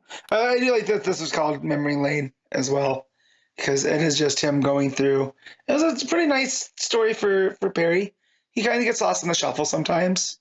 So just to see what what the city used to mean to him and how he's interacted with it since, and now that we know that he's the mayor too. Yeah. It was real nice. It was kind of a sentimental kind of story. It was a very nice little idea for a backup. I wasn't in love with the art, I will say. No. I did think it was a bit rough. So that's Norm Ratman, who usually does inks for Dan Jurgens. So there's a very Jurgens-y style to it. It's just not as clean or as detailed. Yeah, the worst panel is probably when Perry says, "Where's Lois?" to Clark. And he just sort of, you get one panel of what she's doing, and she's as Superwoman fighting some like dinosaur men or whatever, and the body proportions and the way she's twisting as she's throwing this punch is just monstrous. Like her boobs are sticking out at a right angle from what her waist is at. Like her entire upper body is turned completely 90 degrees. It's weird. Apparently, super flexibility became a thing when she got the powers. Very good. So yeah, art's a bit ropey, but it's a nice little light. I genuinely, because it was sort of thing where I got to this and went, "Was another thing here? Is this like a preview for something?" And I skipped ahead a few pages to sort of glance at it to see, is this an actual thing to read? And then I was like, "Oh no, it is. It's just a backup. All right, I guess I'll give it a go." So yeah, interesting extra thing to slip in. But there you go. All right, Matt, what are you giving Action Comics? I'm gonna give this I'll also give this a straight 8. Oops. Uh-oh. Yeah, everyone's okay, but if you're watching the video version, Matt's screen went grey for a second because I clicked on the wrong thing.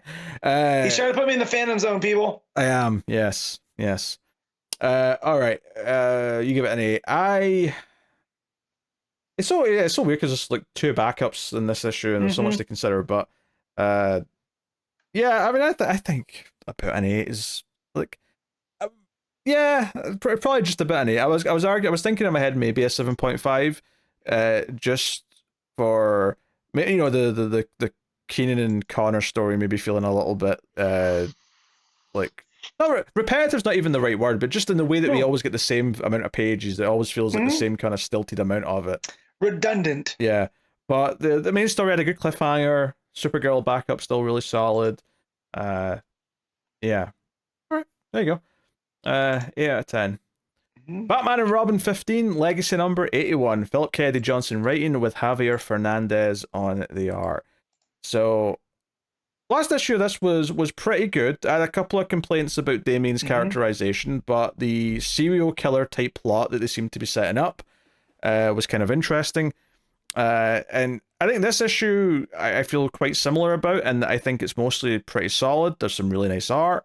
There's some really nice sort of action, especially early on when they're dealing with the fire in the building with everyone, and like Bruce is trying to climb his way out of this burning boiler room, and Damien's trying to run around and like deal with the fire with all the guests. Like this stuff was all really cool looking, flowed really well, and has a gut punch at the end when Damien like fails to save the little girl that he was mean to last issue.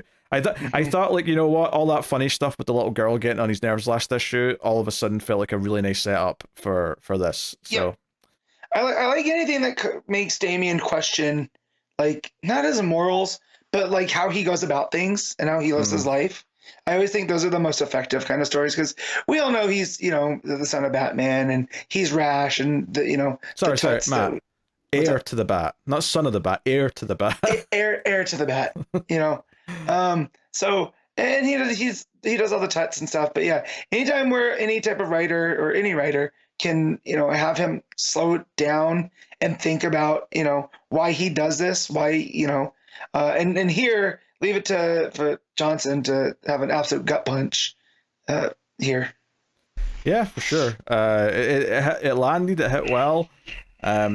Really no complaints, and I even liked the awkward car ride home where Bruce is trying to talk to him about it and ask him what happened. That was a really nice layout. It built really well. I love the panel of Bruce talking about when he was training under a detective in London under Scotland Yard, and this killer, the Memento killer, was there, and we get this like sort of all red panel of this Jack the Ripper looking dude. Really like that visual. He's super creepy. I love the creepy vibes to Memento. Yeah, I love that a lot. My only critique, honestly, is something that ties into what I was complaining about with Taylor's first detective issue, is that once again, it's like, oh, someone that's got a connection to Batman's past, particularly his training days, which seems to be coming up a lot recently between Zarsky's whole shtick, and then this.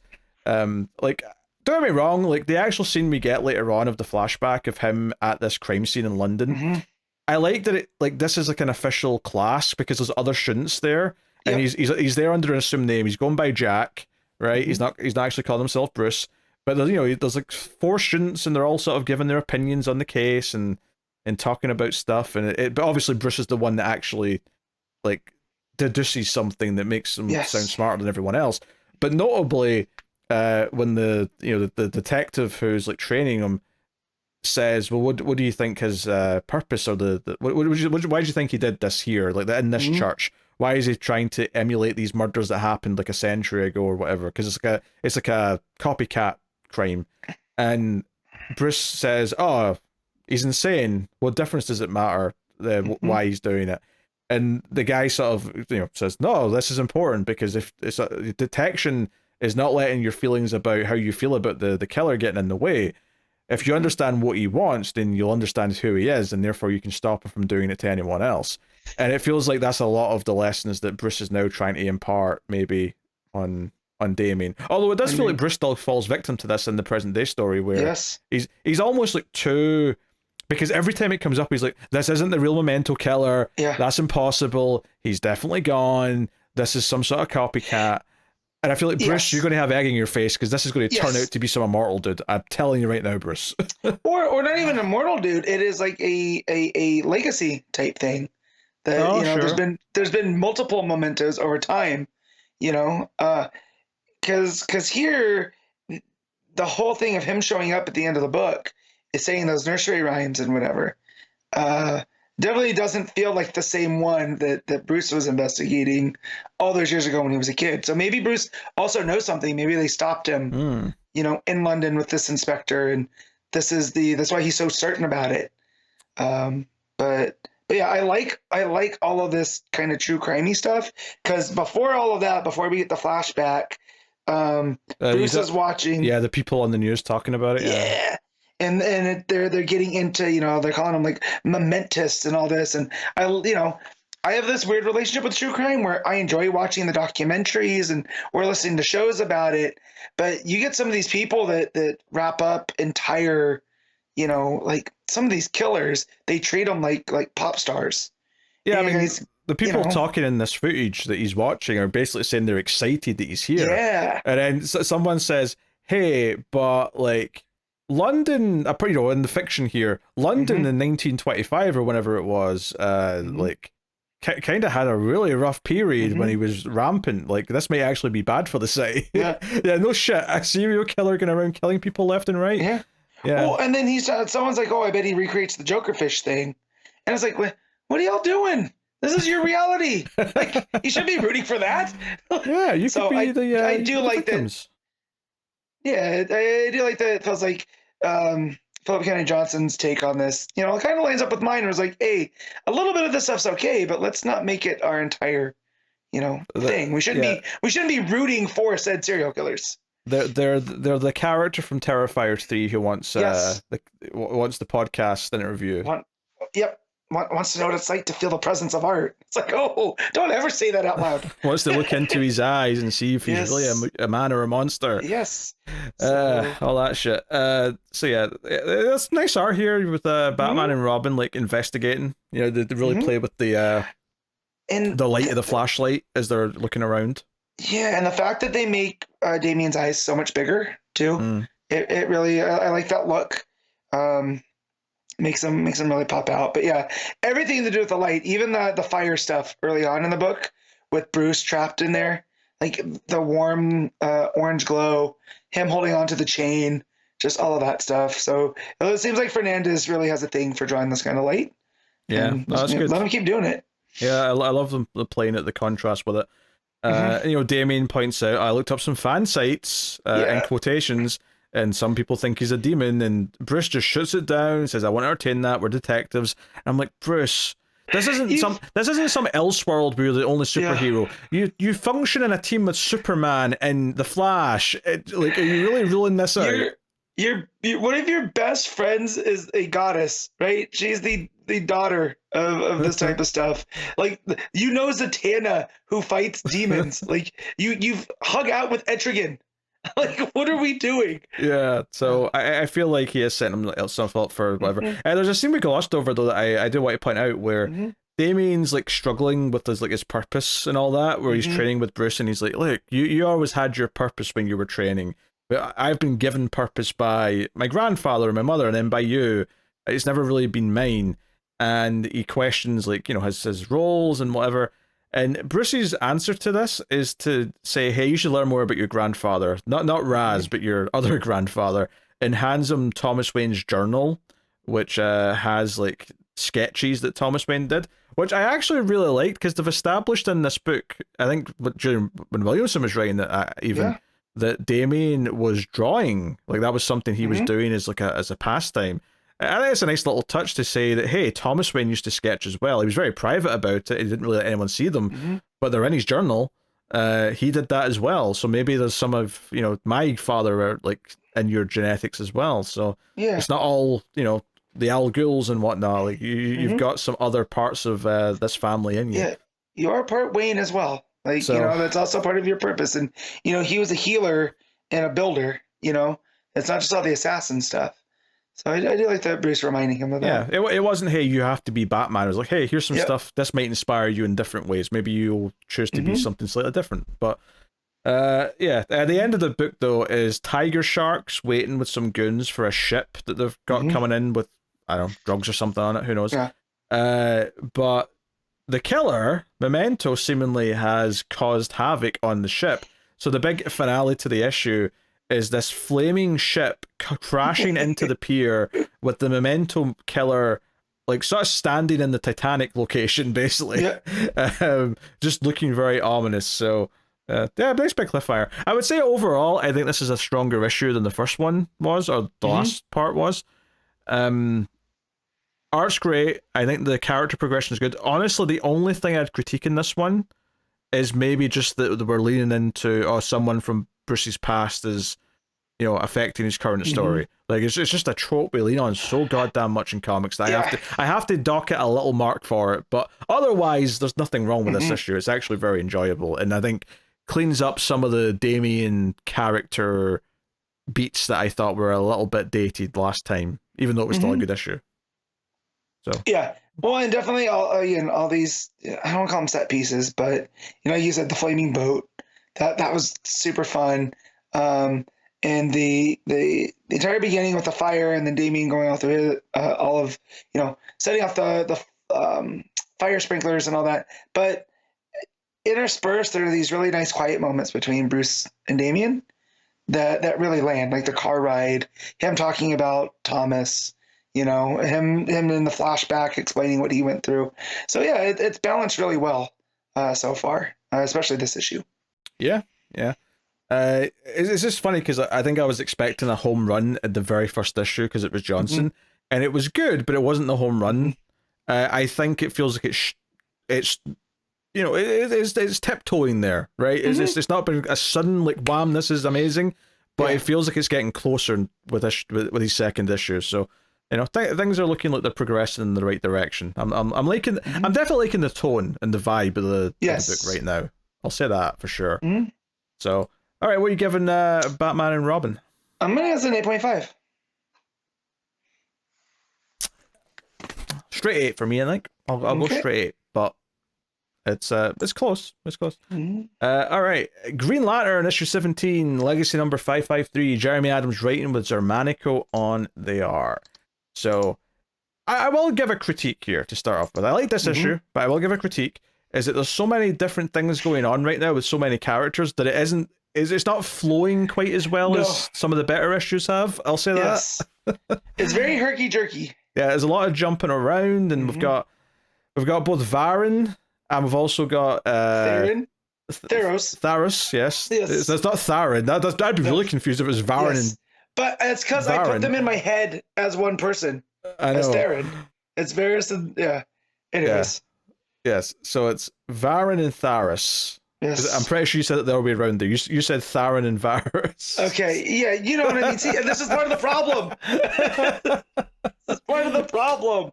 Right. So Varan's got the Revenant Queen, basically, the power of the Revenant Queen in him. So he's this sort of all black with purple flames, kind of like demon-looking dude right now. Yeah, he's the Dark Star type thing that John Stewart fought in War Journal. Well, kind of, but don't say Dark Star. Yeah, you're just going to confuse it. Okay. Because Tharos has the Dark Star ring. Varan does not. Varan is the embodiment of the Revenant Queen. Yes. So Varan is Revenant Queen. Tharos is Dark Star ring. Yes. Do not make it more complicated than that because we will lose our goddamn minds. And then you got the Unseeing. Yeah, the whole thing. I'm pretty sure they're dead by the end of the issue, which I was glad for, just because it took something off the table. I'm like, okay, that's one thing I don't have to remember anymore, is the Unseeing. They're gone now.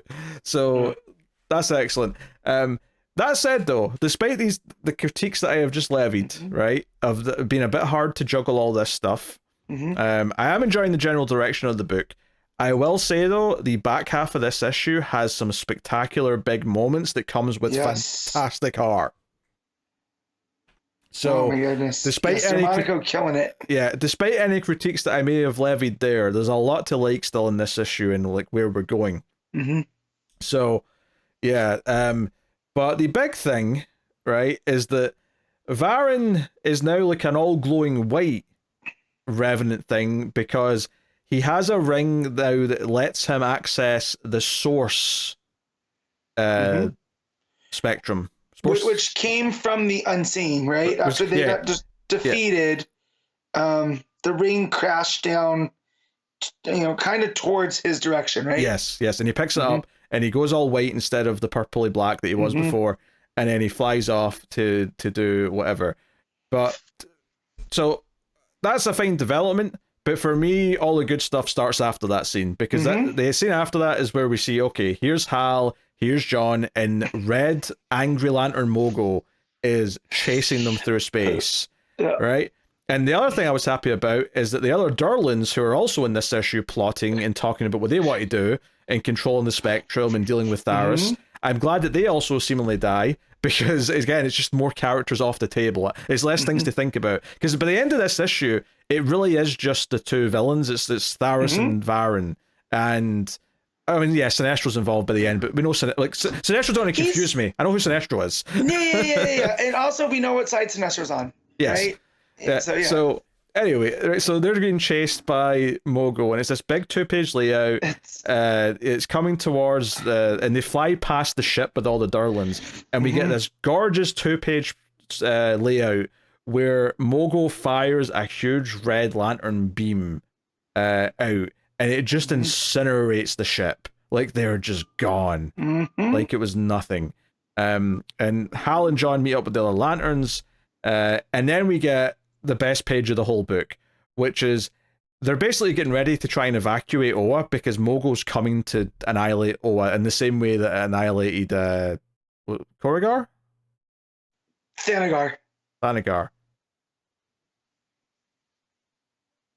That's right. It's because I'm thinking of Sinestro. I'm thinking there's too many aliens and names. Because they overthrew him on Korrigar. That's right. Right? And destroyed the do you know what's funny about that mistake though there? My mistake there wasn't that I mistakenly thought that they destroyed Sinestro's planet. It's that I just swapped the names in my head. Because what I was about to say when I stopped myself and thought about it for a second is I would say, no, Matt, they killed the Hawkman planet. They killed Korrigar. And then I went, no, that's wrong.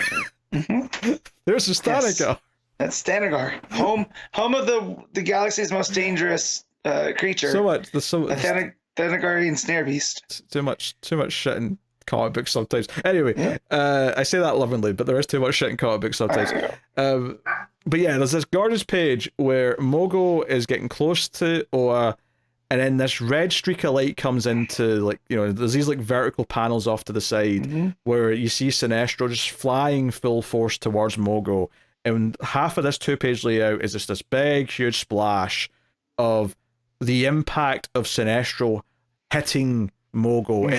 It looks basically like a giant meteor hitting a planet, right? That's the sort of thing you're looking at here.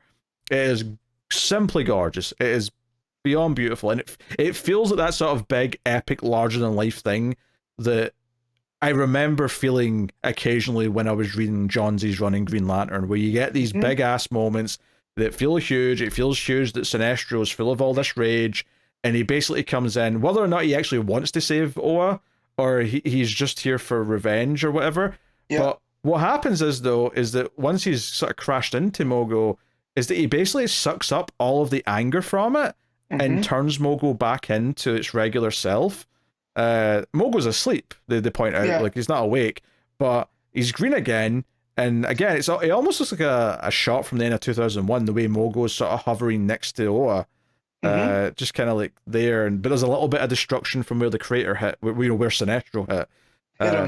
Really pretty, really pretty stuff. And that whole page right there too, after the Great Impact page, the way that the color gradient goes, right?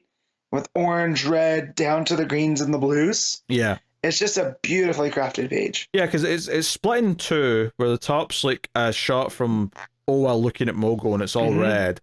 And then the bottom is Mogo back to normal next to the all sort of blue-green earth looking sort of colors of Oa. But on top of those two panels, there's 3 kind of angled panels in the middle, which sort of shows more of the transition. And it shows you Sinestro absorbing the power, and Mogo sort of the red being sucked out of it effectively. So yeah, it's big, it's epic, it feels huge, it feels like a big deal. And then Sinestro's wiped out by this because it was obviously such a huge moment of power. So he basically passes out and Hal goes up and catches him. So very interesting to see how their interactions play out when he wakes up. And a thing to think about too here, right, with Sinestro is last time we saw him, he was on Earth, right? He had his yellow ring, and then we didn't see him again for a while until right here. Yeah, when he shows up, it's not one of the Theros source lanterns, right, or whatever we were calling them, where they can the spectrum lanterns, where they could shift things. He's got a full on red ring. Yeah, we saw him get that, right? We did. Yeah, this was not a surprise that he had red. Oh shoot, I forgot about that. Yeah, they showed us him. I assume it was. I mean, I don't remember it exactly, but I want to say it was a moment where it's like, hey, you've got great rage in you, like. See, I don't remember that. I must have read that on a episode I wasn't on, because I feel we would have talked about that. But no. So when he came here with the red ring, I thought that was a big deal, because kind of where it's going, it feels like the source lanterny thing is going ahead, and it almost as if when you train for the one specific emotion, you can do stuff like Sinestro did, right? Versus kind of all this other stuff of the phase shifting kind of lanterns. It's almost like the power is not as strong. It's almost like it's been watered down. Yeah. So no, this was big. It was cool. Hal going up to save him after he's done this is also a nice touch, given their kind of frenemy relationship that they've had forever. But Varen is now going towards the source energy, right? And he's like, oh, it's coming to me. The power will be mine. And when this starts happening, Kyle, who of course has been in this weird state because of the spectrum being all wonky, kind of like starts getting very erratic, yells that he has to save the spectrum, and he turns into a White Lantern, which obviously feeds into his backstory. And he flies off to like go into where the energy is. And he goes into it almost in the same way that Sinestro went into Mogo. Yeah. But the characters are just looking in shock, and you just see a box saying Kylo Rayner is dead. But this isn't Varen, this is Tharos, who's hovering above Oa looking down. Now luckily he's a very different, like he's got like flames around him, and he's got like this gold armor on. So he's visually very distinct from Varen, which is good. He's very orange. Yes. So he's like, yes, so now you're going to feel the wrath of the Dark Star. But there's a nice little thing at the end of this where it says, next time, Battle of Oa, blah, blah, blah, blah. We barely even talked about the fact that Kilowog's supposed to be dead, but he's a Yellow Lantern now. That's something I'm sure is going to come up. But it says, and of course, ... And there's actually one more page, and it says, Kylo Rayner lives, and he's inside the spectrum of light. And seemingly it means that he's probably going to be important, that he's in here, and that he's going to end up helping somehow. But it was... It says his destiny. It's interesting though that they effectively pulled off a post-credit like scene with this. Yeah. That's effectively what it is. Yeah. Because obviously they said, "Oh, he's dead." I don't believe you. I don't believe you're just killing Kyle like that. Well, and then again, that was Theros saying that Kyle Rayner's dead. And he's like, "Well, no, you don't know. You saw him dive into this spectrum thing."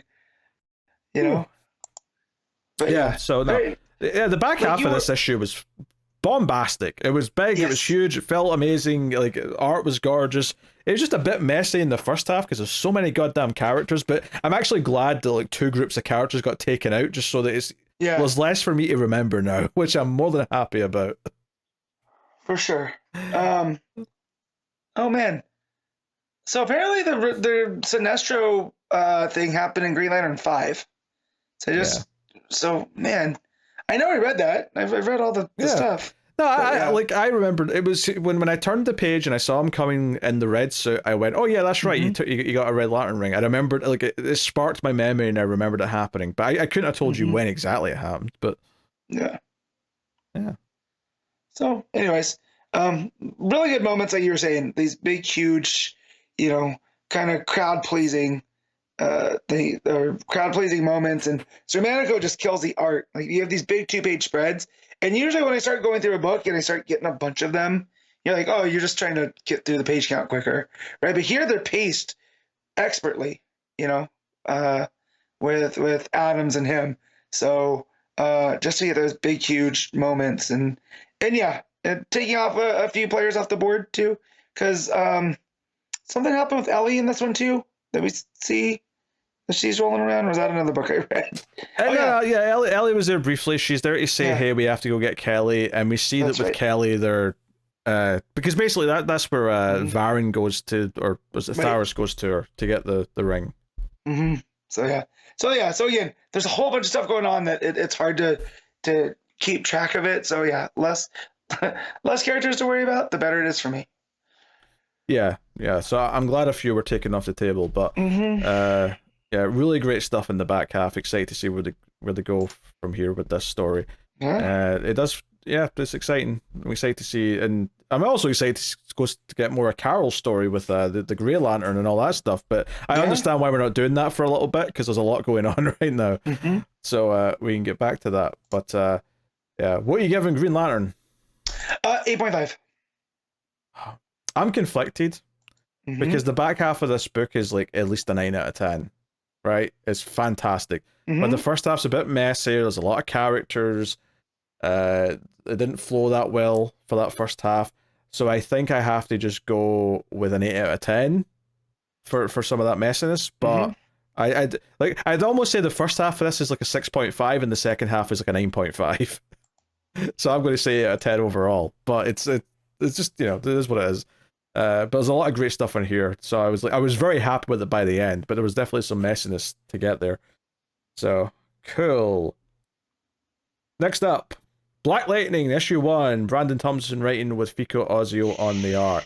You checked this out, Matt. Yeah. So, I do love the character of Justin Pierce. He was in the Outsiders book that we read that was, I think, Brian Hill, right? With Sounds Katana. right, yeah. Yeah, that was all real good. And so he's a teacher, so I have a soft spot for him on that. So I came into this one a bit optimistic, and I'm super let down that it didn't hit, not that I thought it was going to be anything, just the subject matter that it's dealing with. It just feels like this one's going to end up being a miniseries, right? Because I don't know what other grounds that it's going to stand on. Because when it starts, it's immediately picking up during, they call it the night that Amanda Waller won, right? So it starts with Black Lightning and his family getting attacked by the Amazos. When their powers got shut off, Jefferson couldn't rescue his daughters. And so he's been having issues with that since. So him and Anissa's Thunder, him and Jen, the Lightning, the daughter with the lightning powers, not the thunder powers, they've been going around Metropolis and other places where they've found out that when everyone got their powers taken and returned during Absolute Power, that it's also kicked on some of these metagenes and some of these unknown or, these people that didn't realize that they had them. And so he's been going around because he's good at dealing with kids and whatnot from being a teacher, and helping them settle their powers. It just seems like everybody that they're dealing with the powers are all lightning based, which seems like, weird. And so we get introduced here to Garfield High in Suicide Slum, which, in Metropolis, which is now being called the Southside Heights. And there's a kid in the bathroom freaking out because of his powers are manifesting. Police have him. They're giving him to the count of 10. As it gets down, the kid's powers explode, but Jefferson gets in there and helps, dissipate it. He introduces himself as Black Lightning, and they bring him up to the Watchtower so they can, run all these tests. And you kind of get just an establishment of what's been going on in case people aren't following other books. The Justice League's headquarters here. Everyone has the card to get in and out. And the kid is getting tested because he doesn't know how to control the powers. It only seems when he gets super upset. As they're running the tests, Black Lightning's daughter gets a call, and it's her sister. And it makes it seem like here that she doesn't have her powers. She's been hiding in New Orleans, apparently, because she's been depressed. Jen tells Anissa that it's like, hey, you should just come around. You'd still be helpful. Like, all of these people. And they bring up her relationship with Grace, who's just been reintroduced in Birds of Prey, which I thought was pretty cool. Because they were on an Outsiders team way back in the day when Judd Winnick was writing it. So that was a nice little reference. But, and that Jen's essentially living her best life. Wonder Woman has like complimented her. She's being looked at as like, one of these new up and coming younger heroes. And her sister's like, oh, that's nice, but like I have things to do. And she's all very, secretive, kind of. She has her hood up. She's walking around this fountain. And she asks how her dad's doing. And he's like, well, he got called up to essentially the principal's office, and it cuts to him talking to Superman. And they just talk about how Superman's proud of Black Lightning for taking on this job of like calming the kids down and finding their purpose, and they're glad that they have him. And they get a call that in where's it at? In Suicide Slum, Metropolis, where they just came from, there's another outburst on a steelworks train above the city. So Black Lightning and his daughter rush there. There's another lightning person running around, and they're telling them to stop. And it looks like it's a girl. They get to the edge. Jen grabs the lightning person, and the energy starts dissipating. And Jen looks and is like, "Wait, no, you're not supposed to be." And there's a big explosion. Jennifer gets knocked down. Black Lightning goes to pick her up, and he gets flashes of when he couldn't save him when the Amazos attacked. And after he catches her, they land. There's a big crater. The other person comes down, and it's Thunder. So now she has lightning powers, and she's like, "I'm sorry, Dad. It happened again." And that's where it leaves off. The art by Fico Ossio is pretty good. It's typical DC Health style. It's a little bit darker in like shadows. So like when we're up in the watchtower, it doesn't feel like, I don't know. When they're up in the watchtower, things feel very clean and in that kind of sci-fi way.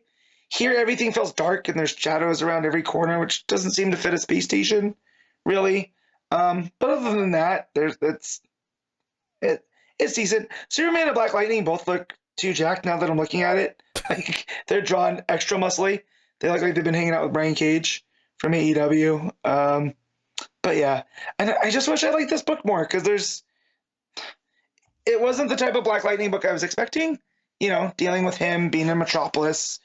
It just seems like they're calling him to deal with lightning people. And that's so far the two that we've seen him respond to. But yeah, so I don't know if I'm gonna keep going. It was worth a shot. And yeah, I think it's Brandon Thomas was the writer. Seems like he has a good control of Jefferson, but yeah, just kind of weird book that I feel like is only existing until they can tie up all the all-in or absolute power kind of loose ends. So yeah, so I'll give this a 6.5. Okay. That will take us on to our final book, which is Gotham by Gaslight, The Kryptonian Age, issue 6, Andy Diggle writing with Leonardo Fernandez on the art. So, like I said, I hinted at this when we were talking to the Solicits or whatever earlier. At the end, it confirms the next book, which is Gotham by Gaslight, Kryptonian Age, : so we needed more subtitles. League of Justice, I believe, was the subtitle they had for it. So, which is good. It's not a surprise because one, it was solicited for more issues, but it didn't feel like it was building up to a conclusion here. And sure enough, when you get to the end of this issue, like, no, this is not a conclusion. This is just the end of issue 6. It almost feels like the end of Act 1 at this point. Yeah, like if this ends up getting put into place still. Yeah, if this ends up being like 18 issues all in, I wouldn't be surprised. No. Yeah, so the next one, you kind of misspoke. It still is a very wordy title, but it's Batman, Gotham by Gaslight, A League for Justice. A League for Justice, okay. Yes. Okay. So the Kryptonian Age isn't there anymore. They've swapped that out for League of Justice. Okay, fair enough. League for Justice. Yeah. League for Justice, not League of Justice. Okay. Well, let me double check that because I just swiped away. It's fine. Yeah, it's A League for Justice, but yes. Wow, whole lot happens in this one. This one gets off and running. It's it's got a decent page count, I think. You got Ra's al Ghul with Constantine at first. Constantine tries to play a whole gambit to get Raz on his side because they've got shared interests, and Raz is like, nope, just kill him. And it's only because Constantine brings up some mysterious man, a man in black who was wearing a medallion, where Raz like sort of says, wait a minute, tell me more about this man in black. Now, I thought he was maybe talking about Batman for a second, until, of course, quite soon we see someone in black, and I'm like, oh no, I'll talk about this guy on the boat. The Phantom Stranger. Yeah, well, it's not a Phantom Stranger, though. No, it's not, but that was the look that he saw early in the movie. Yeah, he looked like the Phantom Stranger until it turns out this is Martian Manhunter, which was teased back at the end of issue 1, issue 2. Yes, they teased that. So yeah, he's basically on the boat with Wonder Woman, and she's like trying to be peaceful about things, but can sense like her lasso's like vibrating or whatever to say something's not quite truthful here. So she puts the lasso around him, and of course he turns into his Green Martian form, and it kind of cuts away there. But it's like okay, so we know he's not a villain, but like clearly there's some getting to know each other that needs to go on here. Yeah, and so she ropes him with the lasso, and he says, "I'm the last son of a doomed planet, and I come to your world to hunt the man who laid waste to mine." So it's like, oh, okay. So what's going on here that brought Martian Manhunter from Mars to Earth? Is this suggesting to me that Ra's al Ghul in this continuity tried to do something to Mars and is responsible for Mars?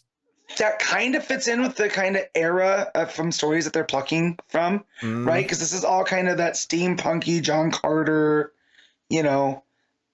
Tarzan, League of Extraordinary Gentlemen type vibe. So maybe because that whole part with Constantine is he's telling stories about who he has heard Ra's al Ghul is, and you get all this kind of weird stuff about how he was the bastard son of a Japanese sensei who was exiled for meddling in the dark arts, or he had also heard that there was a person that had learned, or what did he say? And according to John D., Al-Qadim had burned down the Library of Alexandria, so no one could know the ultimate secret, and that's to cheat death. So it's almost like this legend building of Ra's al Ghul, and it's like, well, wait, maybe Ra's al Ghul's Kryptonian, right? Maybe he was the bringer of the Kryptonian age. Maybe, because the vibe I'm definitely getting here is that the Kryptonian age was Krypton. Something from Krypton was on Earth long before Clark Kent or Superman ever arrived. Yeah. So interesting to see where they're going with that. So we go back to Smallville, and Lois goes up and basically asks out Clark on a date. Hey, that show's in town tonight. Why don't you take me to it? And he's all charmed. And then Pete Ross, who's like his deputy, is like, hey, Lana wants me to go to the show with her tonight. I might propose. Can I go? And Clark agrees to it. So he's being the goody two shoes. He's sort of giving up the fact that he might have had a date. But El Diablo shows up to break out Deadshot and Slipknot. I don't know if we knew it was Slipknot last issue, but we find out in this issue it's Slipknot. Yep. And basically uses his trance powers on Clark, which basically leaves Clark like helpless, except for the fact that we know he's invulnerable, but they don't know that. So they take his gun, and I thought they were going to shoot him, but they end up just sort of leaving him in the burning building. They pour like candle wax all over him and whatnot. So they leave him burning, and then we go to the show, the circus act, and it's Harley Quinn. Croc's there pretending to be scary, but he's actually quite smart. And you've even got who was the knife thrower again? Copperhead. Yeah, it's the Suicide Squad. Yeah, they're a Wild West stunt show. That's what I was getting at, is that this team is basically a Suicide Squad, right? Yeah. Once you establish that both Deadshot and Harley are there, and then some of the other ones, it's like, oh, okay. Croc, Slipknot, Copperhead, El Diablo. That said, it doesn't. I love her. I was gonna say, it doesn't seem like they're working for a Waller type here. Doesn't seem that way anyway. No, they just seem like a traveling band of thieves that had a mission here. And that was to get the information. Although, it's possible they are working for someone, though, and that's why they want this art. Because they want an artifact of something that arrived when Clark arrived. They're saying, hey, something arrived, crashed on Earth, 30 years ago or whatever. And Clark, because the powers are working on him, admits that it's in the bank. Like, they built the town around it, effectively. So those bad guys go off to the bank to try and get that stuff. Harley and that are all in on it though, and they've actually got dynamite under all the bleachers for the audience, so they're planning on killing the whole town. So Lois plays hero and goes to try and deal with the bombs. Meanwhile, Alan Scott's gone back to his hotel room or above the bar, and Batman's there waiting for him and wants to interrogate him and demands to know. It's like, hey, only one man get off that train. I know you're a con man. I know you're a scoundrel. And Alan does a whole song and dance here where he's basically like, hey, like, I didn't choose this ring. This ring chose me, and it's kind of giving me a sense of purpose. So we've got various members of this new Justice League starting to, we've got Wonder Woman and Martian Manhunter kind of like sort of squaring off. We've got Batman and this new Green Lantern squaring off. So the team's starting to form, but well, and over with Lex, you have a Flash and a Cyborg. You do. I mean, we don't see them speak to each other yet, but no, yeah, they're both there. There's all these pieces being put into play. Yeah. So the Suicide Squad go into the bank and they get to this sort of pyramid-shaped object, which opens up, and there's a green light coming from within. So I'm assuming this is kryptonite in this case. Yes. Given that it crashed with Clark, but I mean, we'll see. We'll see. So yeah, Green Lantern, Alan Scott blasts Batman with his green energy. He's finally able to turn it on, and it feels like it works here because he's accepted that it's his duty. Because that's what he says. He says, "This is my truth, my duty." And I think every time he's tried to use it in the last issue or so, and he's not been able to, it's because he's just been trying to use it for, whatever. But here it feels like, no, I'm accepting the responsibility of wielding this power, so it works now. Yeah, it almost feels more magic based, which makes sense considering it's Alan Scott. Yes. Right? Although, much more Starheart. Although he does say at the end of this, after he blasts Batman through the wall, he says, "My sector," which is obviously a nod to the core and all that side of things. So yeah, as the issue's wrapping up, you see, you see Ra's al Ghul's face, you see Lexi's face, who's not even been in this ship until this point. You see Cyborg's face, you see Martian Manhunter saying, hey, whatever this is that I'm here for, it's begun. So basically, whatever this object, all this stuff that's starting, he can tell that it's beginning, and Wonder Woman's like, take me with you. So Martian Manhunter seems to fly or teleport them to Smallville, because they're at the burning sheriff's station. Plus, there seems to be probably Talia up in the roof. Yes. So yeah, everyone's converging. Everyone's converging in Smallville, and the issue ends with Superman in his version of his outfit here, where it's basically like almost a Zorro-esque outfit with an S on the chest. Yeah, it kind of looks like a Union uniform for the Civil War. Yeah. With an S, but he's wearing a Zorro-like mask as well. Yeah, he's got a domino mask on. A different touch. So yeah, very, very different looking. And then just there's the tease at the end, the continuing in 2025, and you see all the Justice League together. So you've got Flash is just always covered in lightning. You've got Cyborg there, who we've not even really seen in his robotic self yet. That's not happened quite yet. But no, interesting that we're building to full on Justice League, which we kind of knew obviously for a while, but now that they're finally saying, no, this is happening, here's the title, it's coming next year. So yeah. No, it's it was good. It was nice to see all these things play off. It was nice to see Clark actually interact with Lois, and the chemistry kind of being there immediately was quite touching. Realizing this is a Suicide Squad, and then just all the various characters starting to converge here. And we do actually see Alan Scott in his outfit, which interestingly is probably mostly like Guy Gardner's Green Lantern outfit. But it makes sense considering the type of person this Alan Scott is. It looks more like formal wear, like a formal vest, more than Guy's. It's between the collar and the sleeves. It made me think of Guy Gardner's outfit. No, it definitely does. But he also still has a tie going down. That's true. Yeah, Guy Gardner does definitely not wear a tie. He's not a tie-wearing guy. So it definitely makes sense. But yeah, I don't want to know how Martian Manhunter. Never mind. I just answered my question. It's the medallion. The medallion that teleported them there. So I was like, wait a minute, how do you? Okay. Yeah, the medallion's glowing. Yeah. Yeah. Yeah. Very interesting. So yeah, obviously not the end at all. In fact, it's barely the start of this ongoing story. So we'll see the next part, hopefully sooner rather than later. The earliest it will be is March, but I could see it being summer. I could see it being like May or June before we get the next issue of this, which is a shame, but it's been surprisingly great seeing this alternate version of everyone come together and sort of be built up.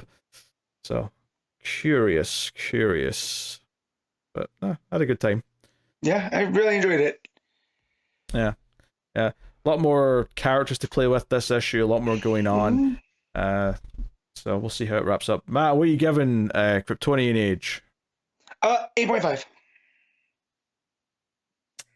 I will straight 8 again. I've gotten a lot of 8s this week, but I think that's where they're all landing for me. I think it's similar to Green Lantern in a way. There's almost like just too many characters and things going on. Like the fact that it gets to that end and there's like the montage of everyone, and Lex and Cyborg are in there, and I'm like, you weren't in this issue. Why are you here now? But obviously it's because it's all coming together. What's the betting they were stealing that thing for Lex though? The Suicide Squad. Yeah. What's the betting? That's the easy money. But maybe there's other people at play that we haven't seen yet too. It could be, yeah. You know. Could be. But that's the book. So that is the final part of the show where we pick our favorite stuff of the week, favorite panel/moment, favorite cover, favorite art, and of course top 5 books. Matt, what is your panel/moment of the week? And I feel like there's two really obvious contenders here. Yeah. So I really loved the last page of Gotham by Gaslight. Superman revealed. That wasn't one of them, but go on. Okay, that one's a whole lot of fun. And then Absolute Batman, full of them. Bruce being covered by the bats, right? That was so scary and creepy. And that one, but I mean, Sinestro rage punching a planet. That's metal as hell. There's mine. Yeah, that was one of the. Like, it was that for me. It's either that or the building burning in the shape of the bat cowl. Those are the two moments that stuck out. I love that one for you. I figured if I took Sinestro, you might take the bat metal. Batman AF. Yeah, I'm still taking the Sinestro one, but I appreciate the consideration. But it was between those two, and I'm going with Sinestro. So even though Green Lantern was maybe more of a mixed bag overall as an issue, that moment was like 10 out of 10. So give it to me. All right, covers this week. There's a few that stuck out to me. There's a Albuquerque cover for Absolute Batman, which is solid. There's a pretty nice Chris Samney cover for Green Lantern. I feel like that kind of Silver Agey looking style. Main cover's pretty decent too, actually, now that I'm mentioning it. But my pick for this week is going to be the Steve Beach cover for Action Comics, which is Lex holding some kryptonite at his big table with the city behind him. It's not really representative of the issue because Lex isn't even in the goddamn thing, but these Steve Beach covers have been a bit of a favorite of mine over the last year or so. So I can't help but pick it. Yeah, the green tent with Superman in the background too, kind of making an S behind him. That's pretty cool. Yeah, I mean the other cover where he's got the eagles above him is all right as well. But the Steve Beach one just stuck out to me more. Yeah. What's your pick? Yeah, so you brought up the Somni Green Lantern. I do like that one. Batman and Robin has a Ashley Wood cardstock variant that looks like it was done with like calligraphy, like heavy pen. It looks really cool. I like that one. Absolute Batman has a Daniel Warren Johnson cover that looks like it's got Absolute Batman on like the edge of this building, and it looks like he's just ran through an entire army of people. It looks pretty funny. But I'm gonna go with the Action main cover just because it seems like it's a celebration of Superman, right? Like it has the Action Comics #1 cover. It's got a Doomsday. It's got Death of Superman, the marriage of Lois and Clark, Supergirl, just all these great moments, and I think it's handled really well. Yeah, but that extra backup was some sort of anniversary this week that they're playing on or something because Perry's whole story was this walk down memory lane, which makes it feel like they're. I mean, maybe because it's 1075. I don't know. Oh, maybe it's just that. Maybe it's just because it's because for every 25 they do a kind of a special thing. Maybe that because it's not a huge special thing. It's just one extra little backup. But maybe that's why. Yeah, okay. All right. What we got? Art of the week, Matt. This one's tough because Xermánico and Fernandez are fighting this out, and I don't know who to give it to. And which Fernandez? Sorry, Batman and Robin. Because we got Javier and we got Leonardo here. We have to specify. Yes, true. For the Batman and Robin. So, you know what? I think a lot of the moments stuck with me from Batman and Robin more with the art. So I'll give it to Batman and Robin.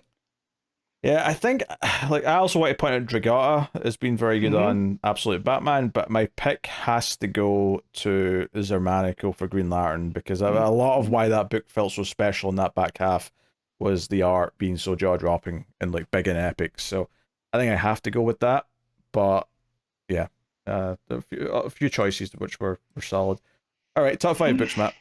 All right, so one's going to be Green Lantern, 2 is going to be Gotham by Gaslight, 3 is going to be 3 will be Action, 4 will be Absolute Batman. Why do I feel like I'm missing something? Did you only have 4 books? No, I had 5. Okay, then I had one more. What am I leaving? What? I didn't say Batman and Robin yet, did I? I think so. Maybe? No. All right, let me start back at 1. Okay. 1 is Green Lantern, 2 is Gotham by Gaslight, 3 is Batman and Robin, 4 is Action Comics, and 5 is Absolute Batman. Okay. My number 1 is Absolute Batman, funnily enough. Number 2, and I think everything else I rated very similar, so hold on, how do I feel here? Number 2, I will go Green Lantern, 3 Gotham by Gaslight, 4 Batman and Robin, 5 Action Comics, I think. Yeah. All of mine were kind of log jammed, so it was a kind of choose your own adventure there. Yeah. All right, what's coming next week, you may? And for some reason, I'm an idiot and didn't do my Patreon book this week when next week has way more books, but whatever.